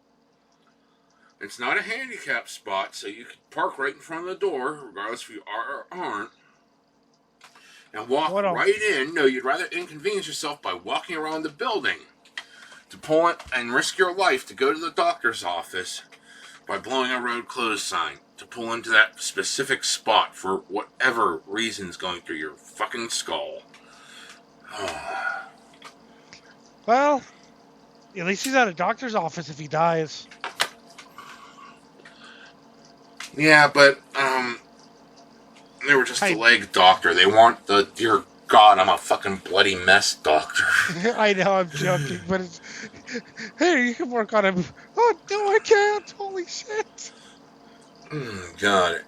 My favorite is like whenever people would blow your paddle. Like, you have it on stop, and they swerve, 20 feet away from you into the opposite lane, then stop behind you, then look back at you, and then say, oh my God, I didn't see you. Dude, you had to move 20 feet into the opposite lane. You saw me. You fucking saw me standing in the fucking middle of that lane with a fucking giant stop paddle. You're just making a stupid excuse. Because they're always right, Mm-hmm. Always right, all the time. Always right. I mean, don't get me wrong, it was part of our safety training hearing about all the dumb shit the idiotic flaggers did. It's like, this is why you don't do that, because that's death. And that's death. You are road pizza if you do this thing.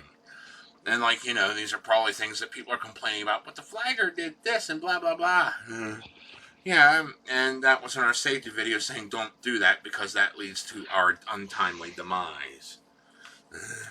But at the same time, drivers, dear fuck, are they dumb? Did they show flaggers going splat splat? Nah, they cut the camera before that. Aww. Because that would have been interesting to watch. Because I'm not a flagger. It was like those old fucking driver's ed movies. Oh no, I love those. Those are great. Just without the extra blood, which they tried to do to scare you as a kid. Oh yeah, I know. It's great stuff. So yes, every time I try to, oh, it can't be that, or maybe no. Oh, why do you tell me that? Liking any kid show makes you pedophile. Yes. Oh well, let's wrap this baby up.